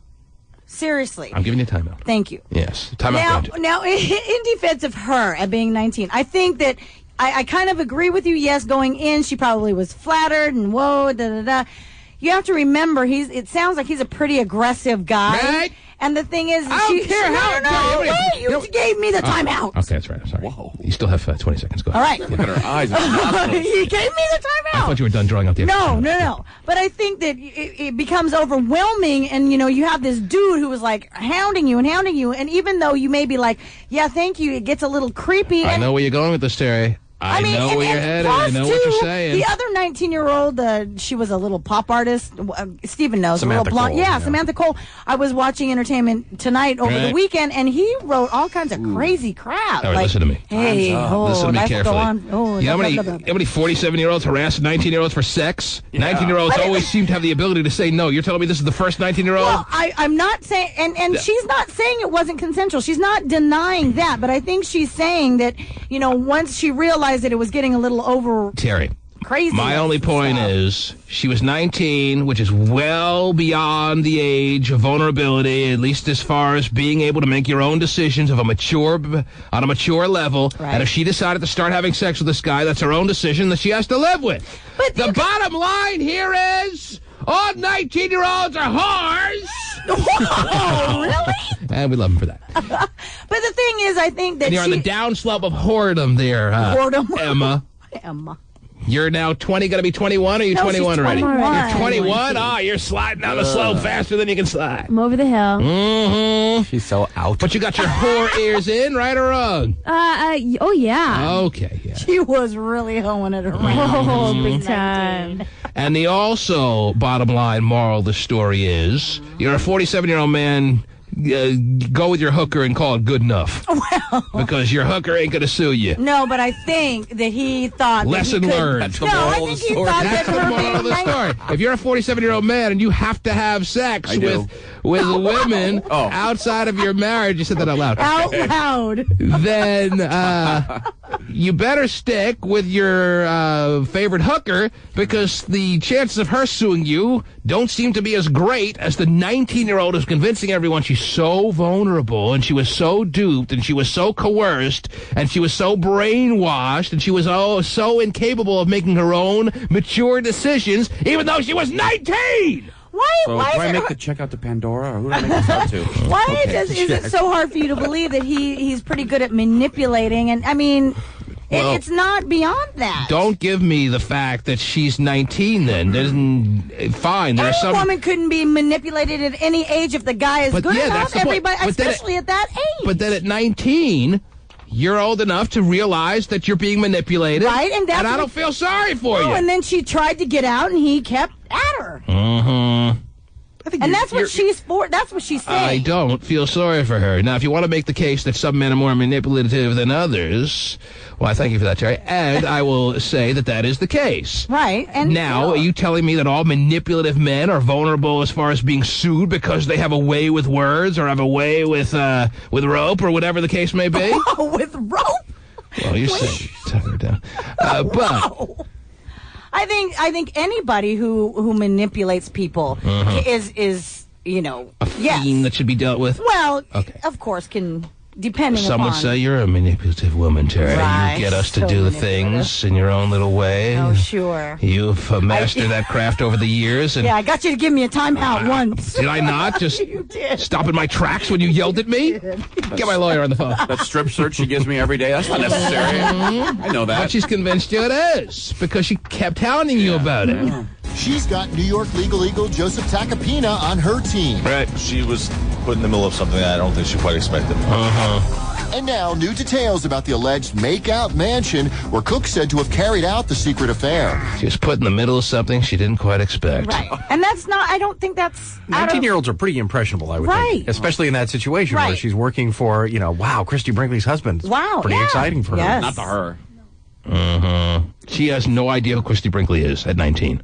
Or at least not nearly to the extent that you do, Stephen. Well, I bet she learns... No one's impressed that she's Christy Brinkley's husband at age 19. But it's still celebrity. It's still in the limelight. It's still a pretty cool job. And you're his personal assistant probably, wow, a car, this, that, and the other thing. Oh, okay, cool, yeah. She was the typical cool-ass 19-year-old whore who wanted to tack his peanut, and don't tell me she didn't get what she asked for. She got bamboozled by this guy. Right. I think so, too. Yeah.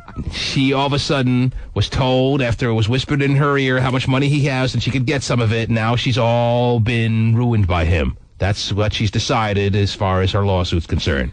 And it's a damn shame that you can't manipulate women and not be sued for it. Well, maybe this will be a lesson for those men out there. Mm-hmm. If you're dumb enough to fall for it, you can't sue. The lesson is going to be when she falls on her face in this lawsuit and comes out looking like an idiot.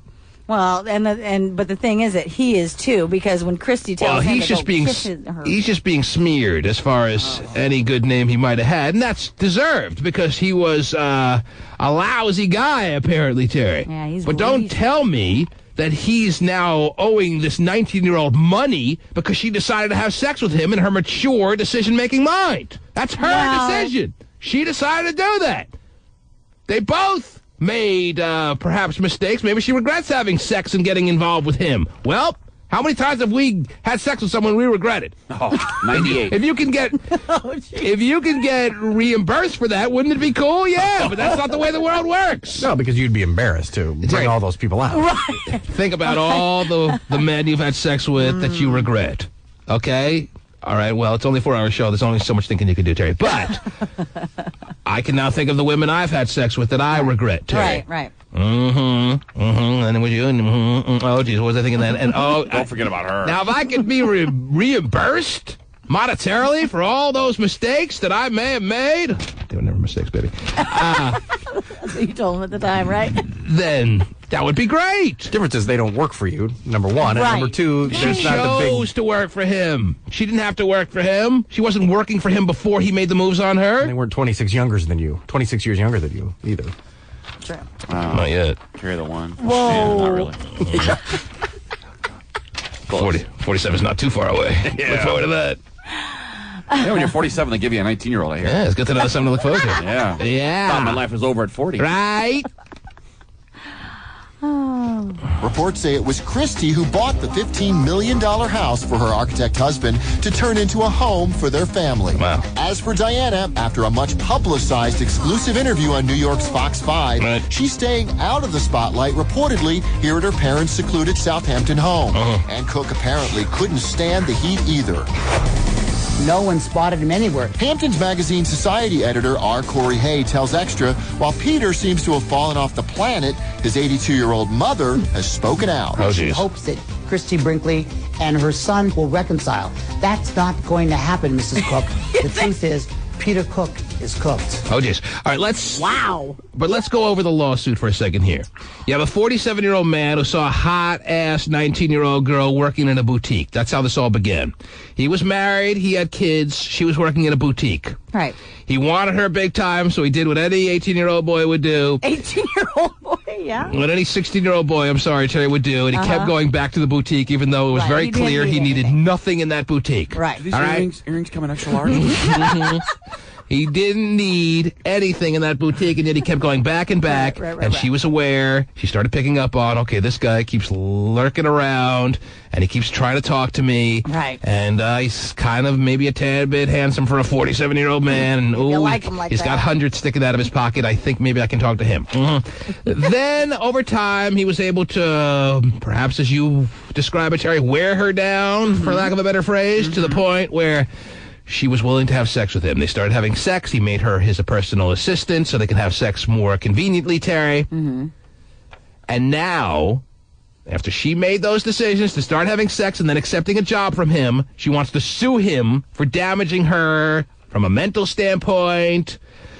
I guess is pretty much the way they're going about this. Yeah, sexual harassment or whatever. Sexual harassment, that once she became his employee, he had the right to fire her whenever he chose, and that put her income on the line. So that, maybe there's something to be said about that. The bottom line there is don't hire anyone you're screwing. But as far as her being damaged mentally, Terry, as far as her being manipulated, hey, that's what sex is all about. Well, but manipulation. Yeah, getting women to have sex with you is all about talking women into bed, Terry. That's what it's all about. It's tough to argue. What happens to the club every weekend? What light bulb just blew out? Oh, one of them back there. What happens to the club every weekend? Guys in their very lame ways trying to talk women into bed, and women more and more are going for it. Right, And it's a beautiful thing. That. All right? But again, as Steve Even though pointed men out, can't it's talk not- their way out of paper bags, Terry, they still have enough stupid lines to get women and... Yeah, but again, that's not a 47-year-old guy in a 21 and over club trying to talk to a, or an 18 and under, however it is, like Stephen pointed out, a 26-year difference. You'd be surprised how effective my International Brown Spectre shirt is. What? Girls love that shirt. I believe it. Yeah. And that, in your own way, is talking women into bed. That's You right. put on that shirt, you say, it's happening tonight. Come on, baby. How can you resist? But the thing is, in that little clip that we heard, it sounds like she's hiding out in the Hamptons with her parents. Ooh. And now, what I was going to say is, sounds like it's like her family is well off too, because you have to be to live in the Hamptons, Well, right? Is that not correct? Like any place in the world, if you really want to be there bad enough, if you want to be there bad enough, you can find a little spot for yourself that may not be the high society spot. People who live in Factoria still live in Bellevue. Mm-hmm. Well, but I don't think there's any little slum part of the Hamptons, I guess. I don't know. Anyone from Factoria wants to email Kilbreath, Yeah. he'll be calling you back. But I mean, so Right. I don't think it's just all necessarily the money thing. Listen, I'm so far behind as far as giving away Summer Jam tickets. Oh, Let me do that right now before we get carried away with ourselves. And then who knows what? We'll all be in bed, and you'll blame me for manipulating you. All right. All this Peter talk really gets Terry fired up. That's right. All right, here's the deal. Summer Jam tickets. This is the last week to win them, obviously. Yes. Because next week's tickets really won't be worth much. The show is this Saturday. This is the Summer Jam week. This is what we've all been waiting for, Terry, as far as the biggest concert for the summer.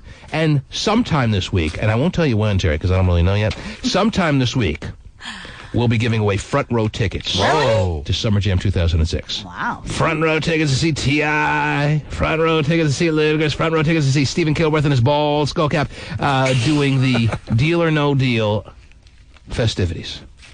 Okay. Front row tickets, Terry. Cannot wait. That's the thing about the Auburn Amphitheater as opposed to the Gorge. You can guarantee someone a front row spot. While in the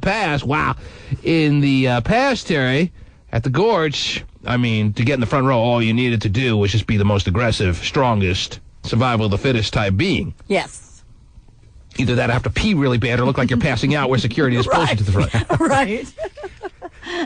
But now, with reserved seating as a big part of the amphitheater at Auburn, where Summer Jam will be for the first time in its history, you have the ability to put someone in the front row and keep them there, and no one else can touch them. Close enough to feel Steven's boob sweat. Whoa. Feel it? Well, it can drip on him. And that's what Summer Jam is all about, ladies and gentlemen. Steven's boob sweat. Front row tickets at some point this week. Now, the question is, what are we going to do? How do we go about giving away front row seats? We have a woman waiting outside to be a briefcase model? Isn't it kind of late in the game to be a briefcase model? Don't we have all we need? We got such a habit of seeing him. I was like, really hot. He got in the habit of seeing them. I can't stop. He's on a roll. Pasty promised these girls he'd get them in. That's the bottom line. Yeah. I'll tell you what, if she's hot enough, she'll be in. And we'll have to do some bumping, some grinding, I don't know, some changing, some... Wow. That's a... Yeah. I got carried away. I mean, yeah. Whoa. We'll have to rearrange There you go. the 20 briefcase models and figure out what's what. Okay. It has been confirmed, as I said earlier, Terry, and I know the briefcase models are going to want to hear this. I know they're going to be excited to learn that the act that immediately that follows Deal or No Deal while the briefcase models are on stage is T.I. Mm-hmm. How many briefcase models came down saying, "Oh, I just want to meet T.I." Quite a few. It's an incentive to a lot of them. Yeah. He will be on the side stage, preparing to go on. Wow, look at that behind. While Deal or No Deal is in full swing. Behind. I doubt he'll use the word behind. Oh, look at the games on that one. Right. I'll talk to him beforehand. I'll try to get him on stage for the show. Well, I talked to T.I. last week, Steve. Oh, you did already? Okay. Yes. And he said, and I told him that you'll be preceding him, that you'll be warming up the crowd for him. He said he just may have to go out and take over for you if you're falling on your face. That'd be great. Mm-hmm. He's a little worried about your ability to keep this thing going for a good 10, 15 minutes. Yeah, what has he got? And should you stumble, should you fall, Stephen, he will be there to take over. That's what he said. Yes, he was laughing a little bit when he said that, but he did say that. I don't know if he was serious or not, but that is what he said. Well, when I have lunch with him today, I'm going to ask him if he just wants to do it with me. You want to make a big joke out of it, that's fine. Do it with you? Now, that would be a sight to behold at Summer Jam 2006. Ladies and gentlemen, here comes the portion of the show where Stephen Kilbreth and T.I. have sexual intercourse. Enjoy this. Oh, man. All the ladies going to the bathroom what? He's already got 5 kids. Let's see if Stephen can give him a 6. The odds are long, considering Stephen is known to be male, but don't rule it out. Whoa. Wow. That would be interesting. Bethany. Bethany. Good morning. How are you? I'm just dandy. How are you? I'm doing okay, Bethany. Thanks for the call. I get yelled at because I'm on my phone, but I don't care. Oh, she's one of those she doesn't care kind of attitude women, Terry. Who's yelling at you? How old are you, Bethany? I'm 25. 25. Did you know, Bethany?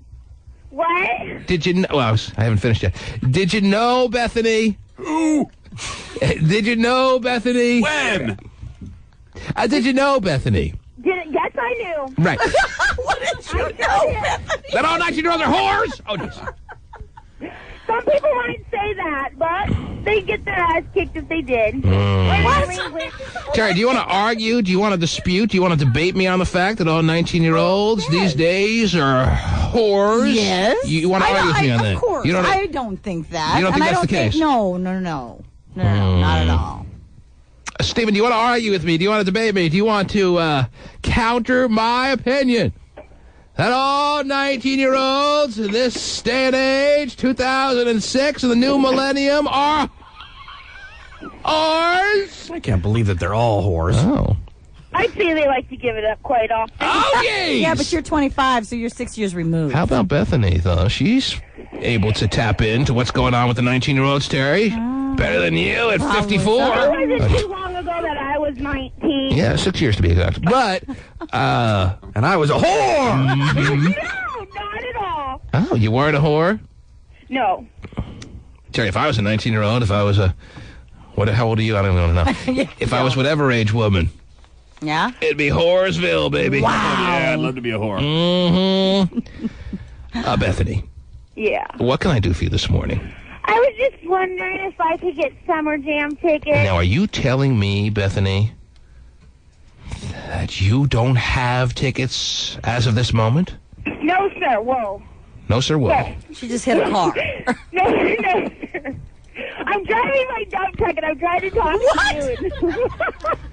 You're a dump truck driver, Bethany? Oh, yeah. You guys better watch out. Oh. Kind of got that impression the moment I first heard you say hello. You want to hear my ear horn? Your ear horn? Your air horn. Can we save that for... Oh, jeez. Whoa. There it is. You got a 25-year-old driving a dump truck? Mm-hmm. 10-4. Oh, that makes it authentic, Terry. Yeah, it's official now. She's really driving it. They quit using 10-4 like 30 years ago, I think, actually.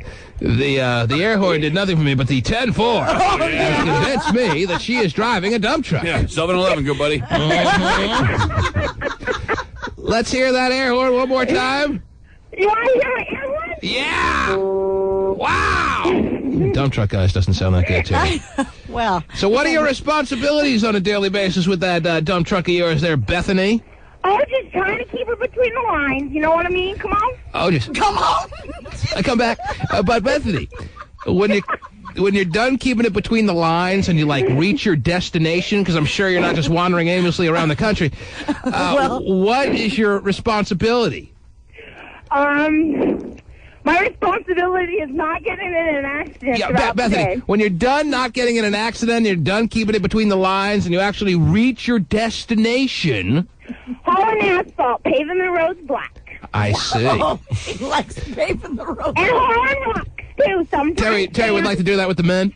But you... I already do. But you paint the roads black, I see. All right, and how is that work going for you? You making progress? Yes, I am. Sometimes there's a lot of assholes out here. Oh, geez. Sometimes there's a lot of good guys. Well, probably because, A, you're a woman and not a lot of ladies are doing the asphalt dump truck thing. Mm-hmm. Yeah, but they're just rude. So you run into a lot of stereotypical kind of asshole guys, as you put it, that give you a hard time for laying the asphalt the way you do?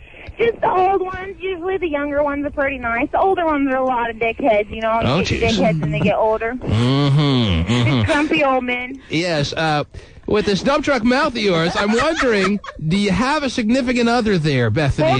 Hold on. Oh, jeez. Want me to follow? Okay. Want me to follow? Is that all it takes? Wow.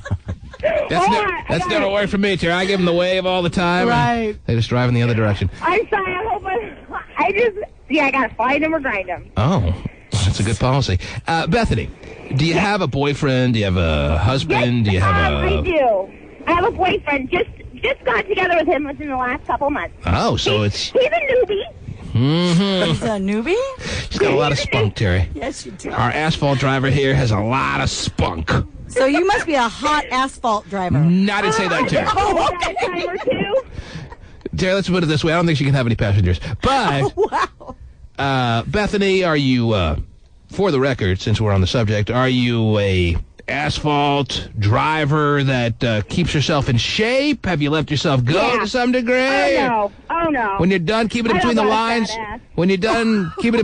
you go to the gym at all or work out to some degree or what? Oh, I ride my horses. That's workout. You ride your horses? She's got strong legs. Mm-hmm. You gotta do something. Sitting in this dump truck will make your ass get big. Come on. She's so... I don't think she's even doing... I think it's habit. I think she's doing that by accident. I think she's so used to talking on her little CB all day. Come on. She knows she's on a phone, right? I think she knows, but she forgets. Oh, okay. I don't take up my whole cab, though. No. Okay. That's good to know. Come on. Bethany. Good job, Terry. Oh, Lord. Thanks for you. Bethany.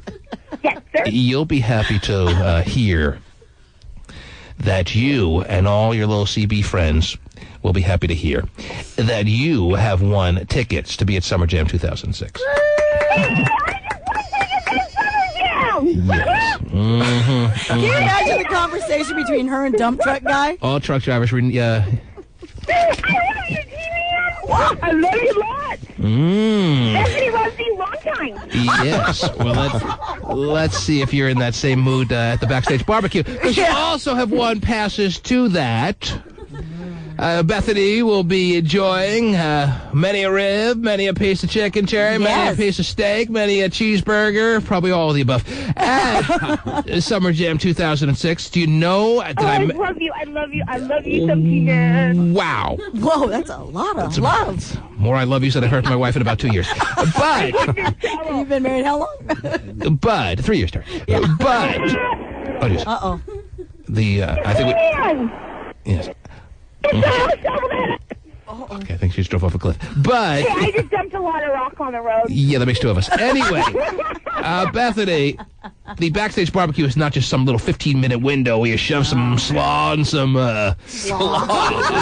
kielbasa's down your throat. Oh, yeah. No, it is a 3-hour backstage barbecue, Terry. I know. Get there early. Mm-hmm. Oh, yeah. Okay, now, Bethany, yeah, I know you're getting excited, but you can't say those words on the air. Although, is she going to do that at Summer Jam?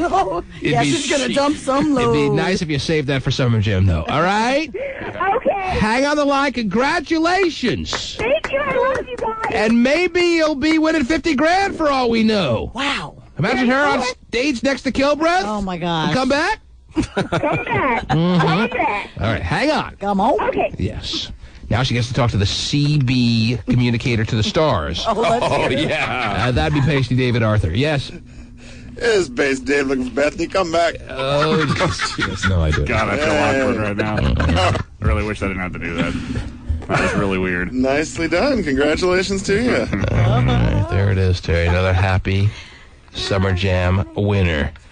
That's hilarious. There's 4 or 5 days left of winning before we actually all head out to Auburn. Yeah. Make a quick run to the Muggle Shoot on the way. No kidding. Lose some money. And lose any beer money we had. and attack the barbecue more than we ever thought we would. Mm-hmm. Oh, I knew I would. And front row tickets on the line this week as well. All right. The T-Man. It looks like one of Hollywood's ugliest divorces is coming to a close. Oh. According to the latest David Hasselhoff, Pamela bought court papers just obtained by Extra. The couple could be divorced as soon as next week. Oh, goody. And the court will decide how they'll split their assets later. You want to recalculate you being married, knowing that David Hasselhoff is back on the market? Man, that's a tough one. Wow, what do I do? Mm-hmm. Was he in Click? I saw Click. Was that him? He was the in boss. That movie? He was the boss. Yeah, Adam Sandler's boss. Yeah, I don't know who else it could have been. I don't know why I'm even asking, but... yeah, he's making a resurgence because he's also a judge on So You Think You've Got Talent or something with Regis. Oh, talk about a resurgence. Him and Brandy. Talk about revitalizing your career. Slow down there, Hasselhoff. Back to the status it once was. Well, you know. He calls himself the Hoff now. Does he? Mm-hmm. Oh, jeez. Mm-hmm. No, I think Puffy's doing that. But... Yeah.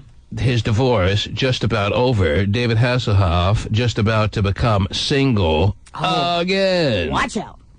Mm-hmm. Hot commodity. Yes. And his albums still sell like crazy over in Europe. Oh, yeah, I know. Absolutely. I mean, he tried to make a go of it here in the States. It didn't really catch on. What a shocker. You know what he blames for that, though? His big special was playing. I know. I'm the one who told you that. No, I told you about a month ago. I heard that on a trivia show or something. What was it? He had a big pay-per-view special that was supposed to launch his career as a musical star here in the States. Right. I think I've told this to you, Terry. And on the night when his special was to air, his pay-per-view spectacular, another major event caught the attention of this country. And it kind of took everyone away from any other TV show they may have been watching. Gilbert. I better.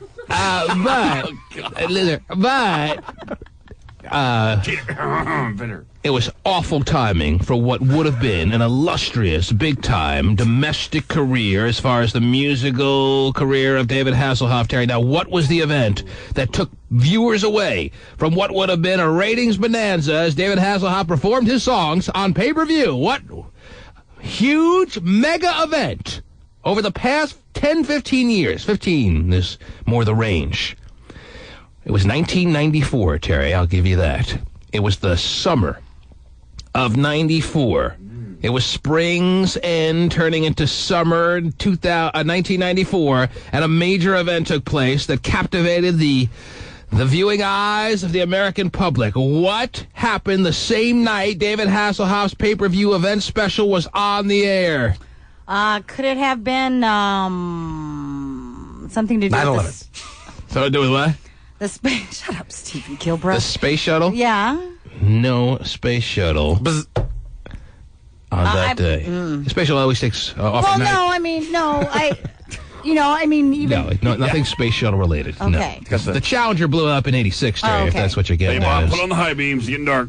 8 years earlier. No, think about 1994. What captivated the country and the world, for that matter, in 1994? And there was certainly one night in particular where everybody stopped what they were doing and put on the tube. Terry Frey, God, I'm so clueless. I'm handing it to you on a platter. I don't know. It's also the biggest pizza night in the history of the world, right? Larry King stopped his show. Stop it. The world Really? stopped and watched. And David Hasselhoff sung to himself.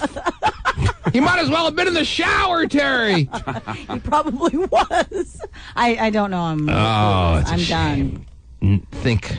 I know you're under pressure right now. Please. 1994, Terry. Where were you in 94? Where was I? Thinking Okay. along those lines. Where were you in 94? Let's see. Do me. Yeah, I think so. Oh, it is. Backseat. Just a good solid guess, right? I mean, how many kids did you have at that time? Just one. Just 4. Just one. Okay, I'm just kidding. You only had one kid at that time? Mm-hmm. Oh, just getting started. Can't imagine you like that. But anyway, Yeah. you don't know the answer. You want me to give it to you, Terry? Yes. Give it to me. All right, T-Man, Steven as knows only it. you can. Tell her what happened on the same night as the David Hasselhoff pay-per-view musical, a spectacular special. Did it have something to do with Nordberg? Yes, it did. Can you just tell us what it is, please? The O.J. chase? The O.J. Simpson Bronco slow speed chase down I-5 Really? in Southern California. Wow. Was the same night that David Hasselhoff he had prepared, Terry. He had warmed up the pay-per-view audience. He had promoted that this was the night that his domestic career was really going to explode onto the United States of America. And then nobody was there to hear it. Not that they would have been there anyway, David, even though you want us to believe that that ruined your career. I was like, hey, is the talking car coming with you? No? That don't matter. Because I'm sure you, like the rest of the country, Terry, was planning on watching David Hasselhoff. I was. Until O.J. Was in the Bronco. Yeah. We have to thank O.J. for killing those people then. Because we would have had to watch David Hasselhoff. Mm-hmm. Thanks, OJ.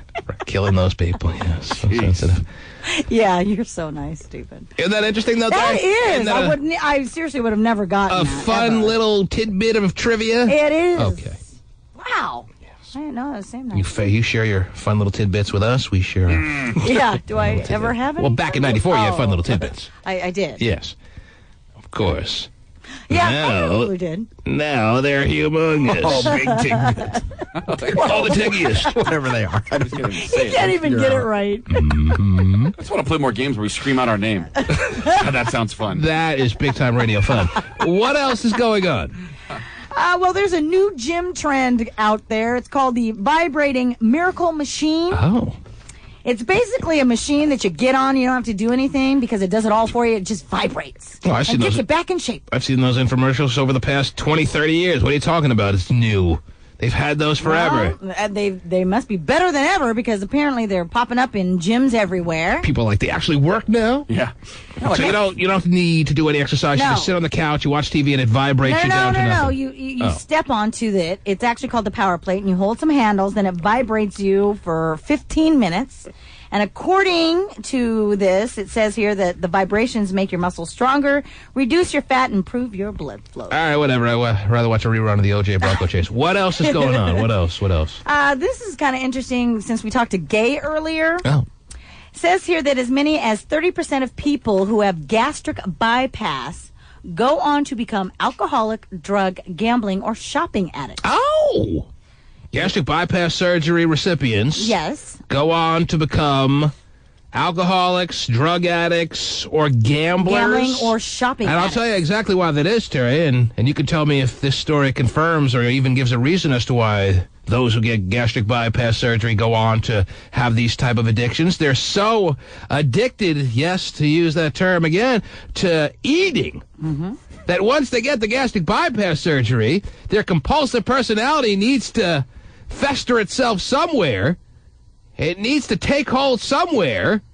So they become either drug addicts, alcoholics, gamblers. Was there anything else on that list? Shopaholics. Wow. That is correct. In fact, it's called addiction transfer. Addiction transfer. So I'm correct You're in my right analysis. on it. Yes, Yeah. absolutely. I'm right all over it. I understand my fat people. And I speak for all fat And your addicts, right? Addictions. Oh, I know my addicts. So you're saying the chances are good I'm going to be seeing gay phone operator at the horse track every day just blowing his fortunes? Yeah, probably. Yeah, his fortunes. Because his addictive personality needs to Go somewhere else. take hold somewhere. Yeah. He no longer has the ability to eat without puking his guts up. Right.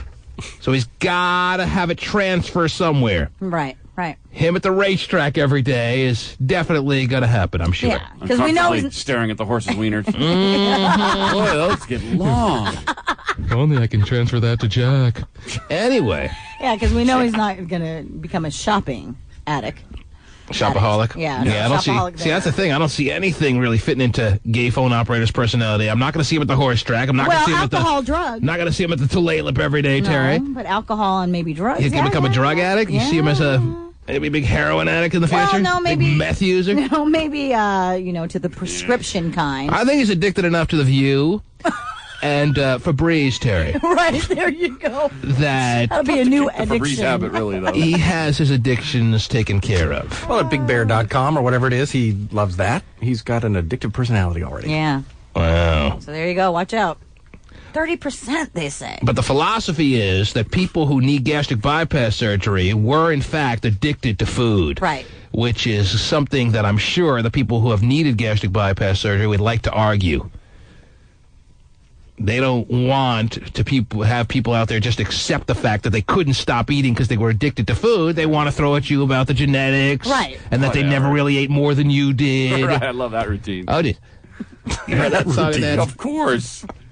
I'm one that tends to believe that more than apparently it sounds like you are. All I had for lunch was a large pizza. Mm-hmm. Oh, wait, you don't eat that for lunch? Whatever. It's the reason you're 900 pounds. So you are one that does believe that those who have needed gastric bypass surgery have had addictions to food. Yes, absolutely. Wow. I love it. Can't stop.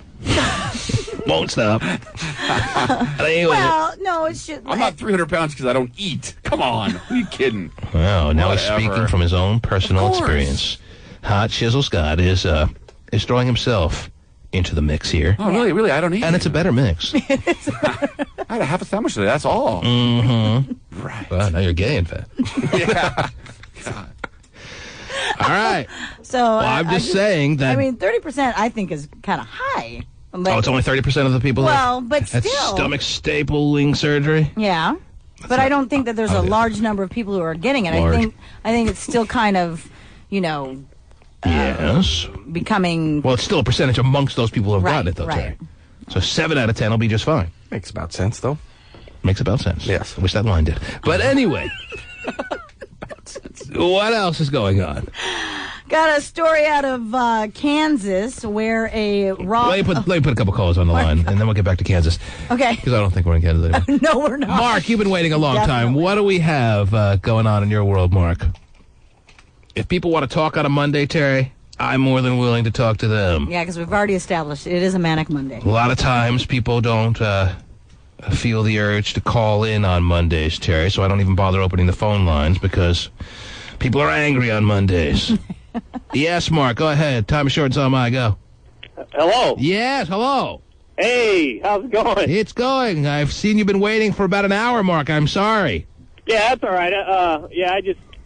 That's fine. Yeah, I just wanted to call and tell you, I haven't listened to the show in quite a while because of my job change. I used to get to listen to it in the morning. Yeah, me too. My wife works at one of these coffee stands on the weekends, and I think maybe she had a run-in with the latte stand masturbating bandit. The latte stand masturbating bandit? We thought he was brought to justice, but there's always a copycat or two, Terry. Oh, there is. So where'd you find what happened here? She works at a latte stand here in Lakewood, and she calls me up yesterday, and she's never listened to the show, and I used to listen to it a long time ago. And someone pulled up to her little window there and was yanking at his cranker or what? Yeah, at first she thought he just had his hand underneath his shirt, and she said the guys came in a couple of times. Before return customers. There you go. So your wife is pretty hot or what? No, I wouldn't say on the hot side. His but, instincts. Wow. We're older now, and she's a little heavy set. Had a couple of kids. So. Sounds like perfect prey for the latte stand masturbating bandit. I'm gonna dust that one off, Terry. Yeah. Sounds like it. Yeah. Before Stephen was the emphasis guy. Now, when I used to emphasis guy. Yes, sir. And heavy. When I used to listen before, I thought they said he was in a blue car, and that's what she told me. I thought maybe, maybe he's been paroled, Terry. Yeah. It's about time for him to maybe be he got out. out and he's still going at it. All right. Well, have your wife call in. We'd love to see her. Talk to her. Yeah, I'd like to see her she works at a place. again. She ain't gonna be able to call in and. Oh, I understand. Might be able to try. A lot of people have jobs that aren't conducive with listening to the program, Terry. Well, thanks for sharing the story. So your wife got jizzed on. Thanks for sharing. Wow. That's great. Speaking of that, Terry, when we get back, we have a woman outside waiting to come in to try out to be a briefcase model. Okay. Now, I think we're already set with our briefcase models. Gotcha. And Patient Dave will confirm that for me. Do we have 20? Do we not have 20? Where do we stand? It'd be nice to know that we're 4 or 5 days away from Summer Jam, don't you think there, Pasty? Yeah, it would be because It's what? He's getting his final number. Okay, he's getting us a final number. Right. that was like a couple days ago. B-boy. The page just informed me we're at 20, Terry. Oh, To really? his knowledge, we're at 20. He actually gave you a Yeah, so number. what the vagina's doing outside right now, Terry, I don't know. Well, he's used to just seeing them. We need some alternates? I guess so. Yeah, I think Or if we one do. of the women who are scheduled to be briefcase models backs out, maybe a stage fright situation or something to that effect at Summer Jam, then she steps in or what? Sure. Yeah, absolutely. I don't know. Well, She got big ones. it's always she good. got big ones. It's always good to have backup because you just never know. I mean, it is a few days away, and somebody could get sick. So what you're saying is it's always good to have big-breasted women backstage. Sure. Yeah. As Join the backup. club. So somebody doesn't show up, then Pasty Dave holds a break. Jojo, what are you still doing hanging on? You're on 6 times already this morning, and I'm wondering what the hell you could still want with the program. Any big-breasted females out there? Hey, T-Man, I've got some audio from Swagger that says if they're big, I will definitely do them. All right, play it. Go ahead. Play whatever you have. You taped a conversation without Schwager even knowing you were doing that, and I want to hear the result of it. Go ahead. Okay, All right. and the audio now continues Cue it up, right John here John, on yes. the T-Man show. Thanks for setting it up. On a ferry boat. Because you know what? What people know how to do on a ferry boat, baby. Yeah. Sounds like you're doing all the talking in this conversation. Hey. John, we can't even air this audio. Hey, T-Man? Yes. T-Man. I couldn't even air that. You said the F word. I told you the audio was going to be graphic. That you I remember need hearing to that. dump it. Right. All right. What am I hearing Survivor now for? He's doing push-ups during Well, here, hey, check this out, because it gets even better, T-Man. Yeah, Because he says, that was well, so great. you know what? I do love females, but I'd rather not have a female in my life. All right, let's hear some of him. Man in my life. Let's hear some of him. Go ahead. Stop it. Right, here we go. And now, the T-Man. I love how he sets continues it up. drama right here on the T-Man show. Oh, God. This is the moment we've been waiting for, Terry. He's going to croak on the air. Yuck. I'm sorry, I had to cough. Yeah, Hold I on, heard T-Man, something here it goes. to that And effect. the drama continues right now. The T-Man show. Okay. I want to do. You know what? I feel bad for you because you're not getting late. Oh. That's your problem. You've been on here since, like you said, 2001 or 2, whatever, 2002. You know, you were a nerd in school, and remember when Steven, I remember the day I first got on here, Steven was helping through school stuff. And it sounds like you're doing good for yourself. You know, you got your own place, going John, stop the audio. Stop the audio. Stop the audio. He can't. John. Yes, T-Man. Why do I have to listen to a conversation with you and supposedly Schwager on the other end of the phone that is dominated by you? I called Swagger on his show. Why in the hell would you not want to get laid by a female? I would love to hear the answer. He says he passes out. Well, let's fast forward to that. He sees nipples and he passes out. What in the effing crud is Okay, he John, thinking? let me ask you a question. Yes, What is T-Man. that all in the background? What is that noise in the background?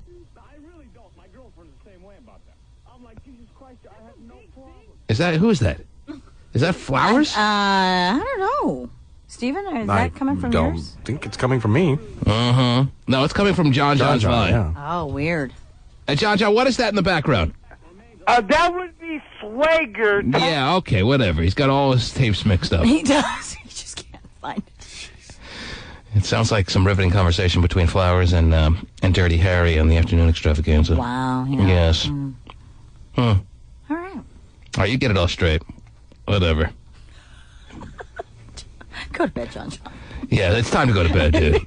You usually don't stay up this late.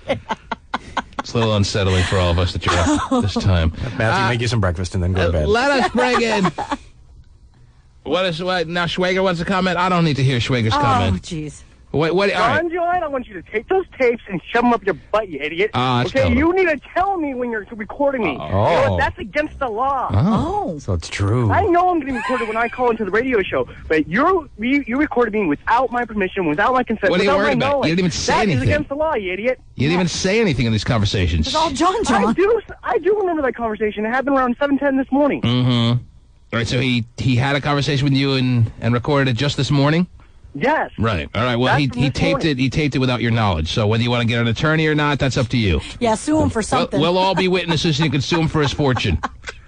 I'll sue him for his recording machine or whatever he has. Mm-hmm. He does have that. It doesn't work well. It bleeds other audio over the audio you're playing. But he does have some recording device of some nature. So you're admitting what he said was true.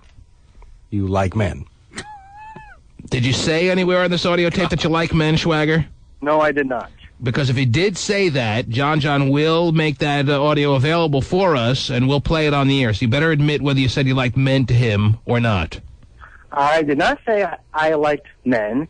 And John, even though you're going to tell him to provide the audio, will not be able to provide the audio because he's a big, fat, sticking liar. All right, what's the worst thing? What's the worst thing that you may have said on that audio tape? Why don't you diffuse it now before we play it? I told him maybe I don't want to go to. Maybe I do not want to go to Summer Jam. Why don't you take my tickets, John? And why don't you go with you and the gay phone operator? Why don't you both go over there and have a great time? Both of them. So that's the worst soundbite that we may get out of the tape that he recorded without your knowledge. Yeah, something along those lines. So it doesn't need to be concerning to you. You don't have to be concerned. There's nothing on there you have to worry about. So what are you getting all worked up for?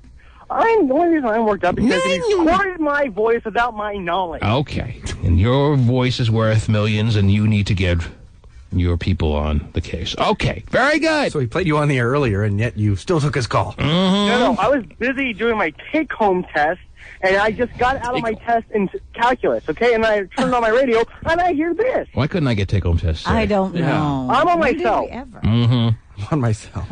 All right, very good, John. What's your name? Schwager. All right, bring in the butt. Matt. Let's see what she's got.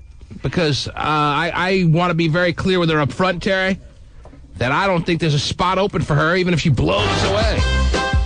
In with those huge jugs. Oh, my heavens. Those are your heavens. Uh-huh. You have very big breasts. You're aware of this, right? Even Terry reacted to.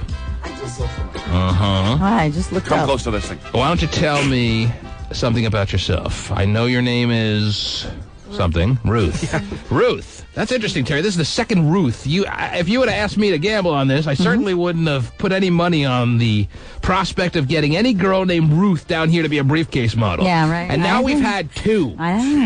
We've had two women named Ruth come down here to be briefcase models, Terry. That's strange. That is. We're going to bring in Ethel later. How old are you, Ruth? I'm 20 years old. 20 what? 20 years old. 20. And your real name is Ruth? Mm-hmm.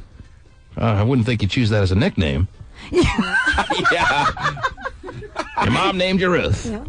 You got a young mom, you got an old-ass mom. What do you got? Your mom must be old. What? My uncle. Your uncle. Your uncle, how did he have the decision-making ability on your name? Can you lean in and talk? Because I really can't hear you. You got to talk into that mic. Oh, out of the Bible? Mm-hmm. Biblical names have become very in vogue, Terry. Oh, yeah. Yet no one goes with Ruth. But anyway...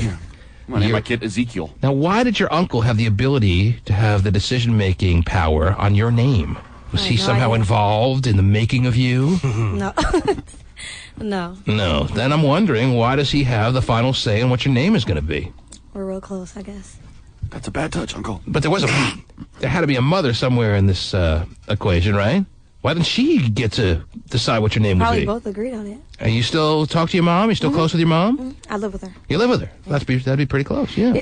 And she didn't get the ability to name you? She hated Ruth but had no power in this situation, or what? She liked Ruth? She liked it. She liked it? But she didn't name you. Your uncle did? Yeah. Was he there at your birth? He probably was, yeah. Are they He's been laughing for 20 years since. Goes by Ruth. Yeah, I was kidding. They took me seriously. And you like the name Ruth? You comfortable with that? I don't like it. You don't like it? You want to come up with a nickname? It's an before? old lady's name. What's wrong with your voice? It sounds very raspy. I know. It's like that in the morning. You're chewing your gum. Oh, yeah. I can barely hear you. You got to speak up a little bit. Okay. All right, it's better. Yeah. That sexy sound goes well with you, doesn't it? It works good for you, doesn't it? Mm-hmm. Yeah, you got the blonde streaks in your hair, and you're a full black woman? I'm Eritrean. Eritrean. Another one? This is our third one. I think they all conspire together. I think so, too. I think they all hang. They're after us. Mm-hmm. I'm not over. Ethiopian, I'm Eritrean. Do you know the facts? You're aware that 2 other Eritrean ladies have come down Yeah. before you? You are. So you do. I heard about the last one. You heard about her, or you know her? I know her. You know her. But I Do you guess guys keep people tabs on kept each calling other? her saying that she didn't like Ethiopians. Yeah. Do you accept the fact that you're from Ethiopia? Really? I mean, just That I'm what? that you're from Ethiopia. Oh, here we go. You got a problem with this? You gonna No, I don't. throw me some attitude now because I accused you of being an Ethiopian? Well, when you were born, it was Ethiopia. Yeah, when you were born 20 years ago. I was born in Seattle, actually. When you were 9 years old, it was Ethiopia. Ethiopia was Ethiopia, and there was no Eritrea until 1995, to my knowledge. I've done some research on this. So don't hand me this kind of crap that you don't know from Ethiopia. You're Ethiopian to the core, and you're going to like it. You've accepted Ruth, but Ethiopia is too much for you. Right. All right. We don't have to sit here and debate this all morning. I know who you are, and you know who you are, and that's all we have to discuss on that matter. Whether you want to deny it like your other Ethiopian friends, that's up to you. But you're here, and you have big boobs. Now, those are real, aren't they? Are those real? Yeah. Those are real. Is that how they breed them over there? Is big boobies? Because the swallowed other 2 of her 3, nephews. the other 2 also were very well endowed up there. Yeah, you guys have small children underneath your shirts there. What's going on? Call our travel agent. Okay. You don't know. The ones who ate over there did well. Jeez. And how long have you been in this country? Forever? I was born here. You're born here, yes, I understand. And you'd like to be a briefcase model? Yeah. Well, you have a nice look to you. You certainly have a little attitude to go with it, that's for sure, with the gum chewing, the eyebrow raising that is... I'm nervous, that's all. That's been happening during the course of this very brief interview. I can see that. You got the stunner shades in your hair there. You got the little look going for you with the pearl necklace. Wow. Mm-hmm. Big hoop earrings. Yeah, the big hoop earrings. You can jump tigers through. Whoa. That's where you're supposed to say, "Come here, tiger." Anyway, but here's the issue. The issue is that I think I have all 20 of my briefcase models. Now, what do I do about this? Ruth, You tell me. I was asking you. Because I obviously don't know. That's why someone asked the question. Because they're confused about something and they're looking for assistance. I have 20 briefcase models. Mm-hmm. Now, you certainly look like a briefcase model candidate in every way, shape, and form. Oh, yeah. I like the shape. Now, I ask you, Ruth, when somebody is sold out as far as spots for a certain situation... and someone is then a very well-qualified possibility for that situation, but you have no room left, what do you do about it? What do I do here, Ruth? You make room. Uh-huh. You make room. You make room. I never thought of that, Terry. I can make room. Make room. Wow, you could Now, how make some. do you suggest, Ruth? How do you propose that I go about making room? Kick somebody off.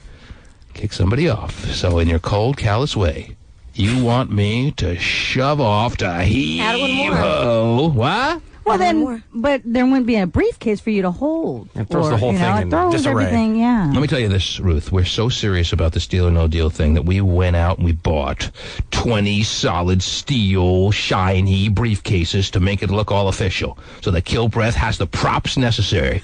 So it'll be the beautiful briefcase models holding the proper prop. The proper prop on stage.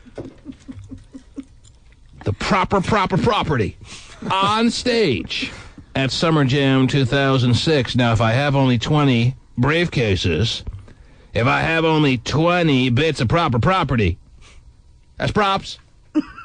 What do I do with you left there? What, holding a paper bag? What do I do with you? You say add another. I can't just add another. You see my problem, my crisis here, Ruth? Yeah. Okay. So what do you suggest I do, Ruth? I'll just stand there and look cute. No, that's not going to happen. That's Stephen's job. Yeah, Steven's the cute one. Mm-hmm. What do you propose I do then, Ruth? Do you suggest that maybe we should just part ways here and accept the fact that you have pretty much what it takes? I mean, I haven't done a vote on you yet, so I can't say officially you have what it takes, but you certainly look like you have what it takes to be a briefcase model, but I have no spots left, so you're just ready to accept that, well, timing is everything, and the timing is wrong for you, so it's been real. Is that what you're ready to do here? No. She's not leaving until she has a spot. But she doesn't give me any suggestions on what to do. Yeah, she's not a real talker. Ask me. She's a good gum chewer, but... Terry is being able to pick up on a little attribute of your personality, and that is you have the gum chewing mastered. Oh, it's great. But as far as your ability to speak on a long-term basis of any measure, you don't seem to have that going on. Do you want to dispute I do. that? I'm just or? nervous. Wait, with boobs like that, you don't have to master talking. Yeah, I guess you're right. Is that what it's come down to in your life? That your boobs are so perfect that you've really never had to craft the art of talking? No.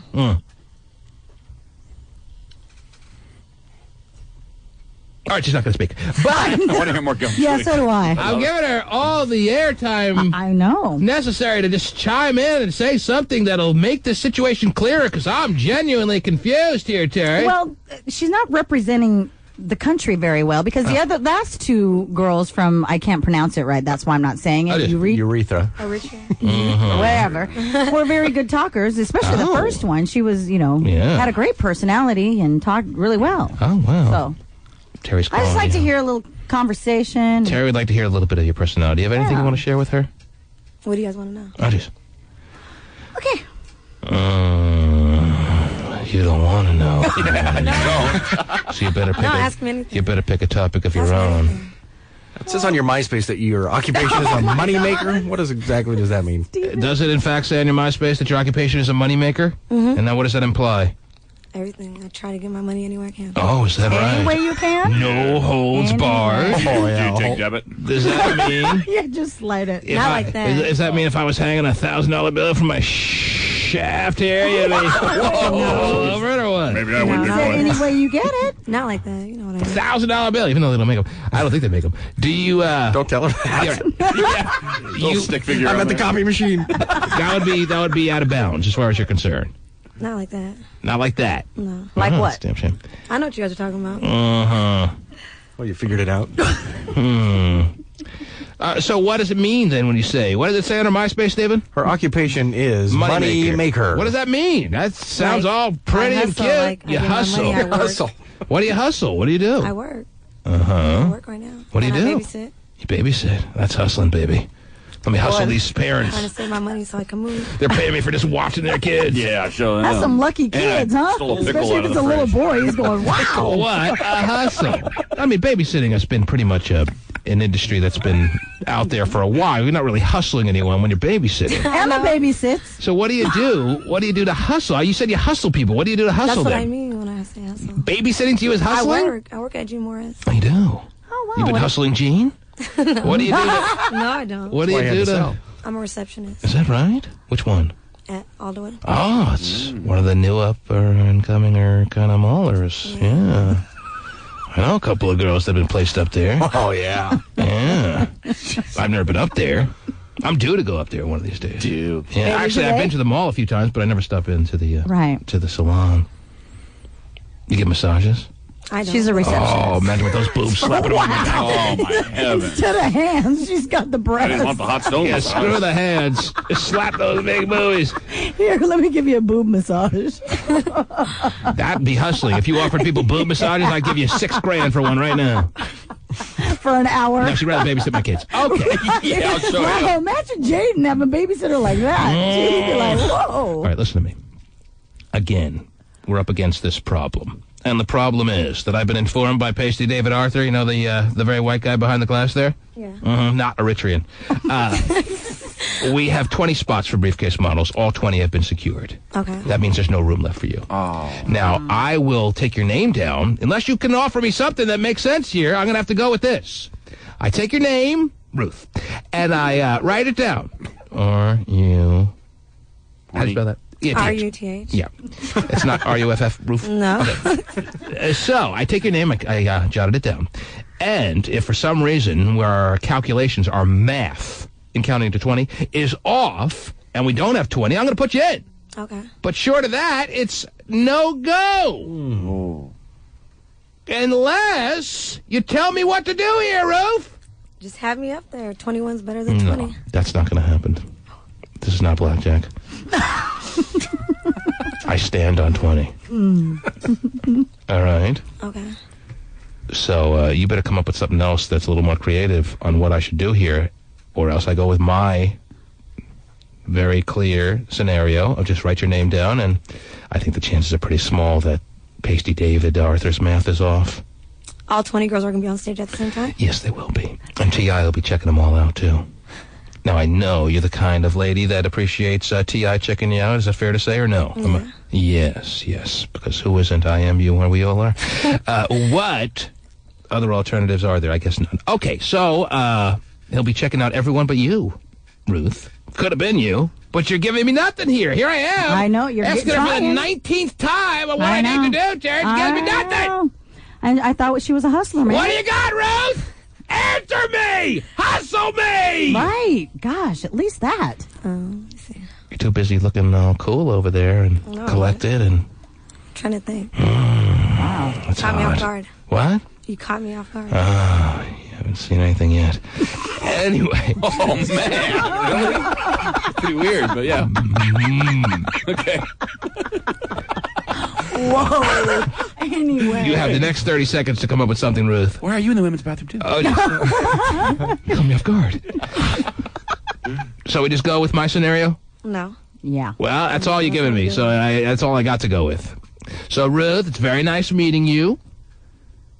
I will be in touch with you if there's any discrepancy on the number of women that were calculated. If it's 19, then you'll be the 20th. But if it's 20, as we have suspected it is, then Ruth is a no, a go. On the outside, looking in to Summer Jam. Oh, what a shame.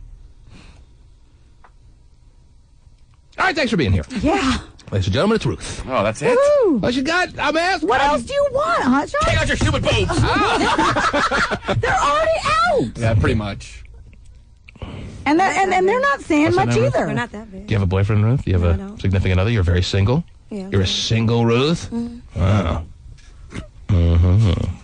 What are you looking for in a boyfriend? Should you be on the... I don't have time for one right now. You don't have time. You're too busy hustling. Well, she says she's trying to save some money because she wants to move. Yeah, she's relocating to L.A. Is she? Stephen, it's all over your MySpace. When are you going to relocate to L.A.? October. Oh, so you're already with the plans to get the hell out of here. And you want to make Summer Jam one of your last big hurrahs, huh? Hoorah. Since I'm not going to be one. What? Since you're not going to let me be one. Oh, look at that look she gave me when I said that. I know. Since you're not going to let me be one. Yeah. Dot. Mm-hmm. Open-ended. Yes, just the way I like it. Oh, yeah. Thank you, Ruth. Whatever you said. She's no good. She says, I'm only on MySpace for networking purposes. No BS. No BS. Why don't you allow some BS when people want a MySpace, you Ruth? Because they want to date me. Well, you're going to get... Oh, God forbid. getting a damn date. bastards. The hottest girl in the world. Sorry, I didn't know. Jeez. You're so off limits. We understand how it goes. All right, she's got no response. All right, Ruth, thanks for coming down, and we'll be in touch. All right, thank you for having me. There she is. Thanks for being had. Like I do. She don't put that curl in your toes when she makes her body roll. Here's for Cookie. That's good enough. Stuff like that. Pet. Oh. Yes. That was very well done by you, though, Terry. Thank you. I'm very good at it. Those baby Einsteins. I heard the rumors. Oh, yeah. Thanks for proving it. Yeah. So there's been a lot of talk about the last lady in here, Terry. I was giving her every opportunity to become a briefcase model. She wasn't taking it. You know what I'm saying? Taking it and running with it. I know. But the consensus amongst the male participants of the show is that we have to find a way to get her in. Really? Is that surprising? No. You sound a little bit agitated by that consensus, come on. but that's all right. Really? We'll Can have I to- try and have a conversation with her? Terry, that's not what it's about on stage. Stephen doesn't need great conversationalists to be holding briefcases. Am I right or wrong, Stephen? They're not going to talk at all. Well, but Let you me do the know, talking, it might honey. be nice to be able to say, "Hey, how are you doing today?" Leave the And talking. have a Leave the talking to the professionals, and that is Stephen R. Kilbreth. Are you going to go around to the Briefcase models asking them how they're doing? No. No. There's no time for that, Terry. Where are you from? T.I. and all 5 of him is going to be waiting on the side stage to get on stage after Stephen is done. All right. Uh-huh. Yeah, can't wait. Yes. So are you letting her in? Is that it? I don't know. Oh. I would lean towards no. Okay. But I would rock towards yes. Is she top 20 of the... I mean, is she definitely worthy of being in there? Is the space open? She's got attributes that are necessary for being a Briefcase model. Some really big titties, some I see. really thick ass, you know what I'm saying? Couldn't figure it out. And she is not overweight, No. but she's very just... Very curvaceous. As you would say, Terry, voluptuous. Yes. Mm-hmm. Voluptuous, yes. Yes. I didn't get a chance to look at her face. Maybe next time I'll take a look. Yeah, maybe. I mean, she was only in there 20 minutes. What chance do we have to look at her face? Anyhow. Wow. But she would look good on stage. Because on stage at Summer Jam, it's not necessarily about a face. Okay. It's about an entire image. An entire visual. You don't pinpoint any features or anything like that. All right. Although there are big screens on stage, which have to be taken into account. Yeah. Well, she definitely had a pretty face, no doubt. Mm-hmm. I don't know, I have to get word for it, Terry. Okay, But well, anyway. if there was a close-up of her, then, you know, you'd be all right. Paisley, after the show is done, and oh, look at the time, it's done. Me and you are going to go over the math and see how many Briefcase models we have, so we have an absolute hard count number. You know what I'm saying? Final, no maybes, yes. Yes. I want a list of phone numbers. Yes. I want it all. Pictures included, yes. Why are you laughing at that, Stephen? It's completely professional. I know. I'm just playing happy us. that you're doing such a nice job here. Sneaking in and getting those phone numbers, Stephen? You're just doing a full-service job, and I appreciate that. Full-service job. Pacey's probably got scoop, on all of us. Yes. Hey, Dave, what was that girl's name today? Okay, see ya. We gotta go. All right. All right, so that's what we're going to do. We're going to sit down and do that, all right? Sounds good. Yes, you and your new fancy shirt there? Yeah. Oh, yeah. Yes. Horn rim glasses. Right. You ever consider getting new glasses, or are you just going to go with those for the rest of your life? Every single day. Okay. No Summer Jam glasses? Bring out the Summer Jam prescription shades, or what? No. Stunner shades. Prescription. Those are awesome looking. The prescription stunner shades would certainly make an appearance if he had any at Summer Jam, so I guess he's going horn rim glasses, he's not looking back.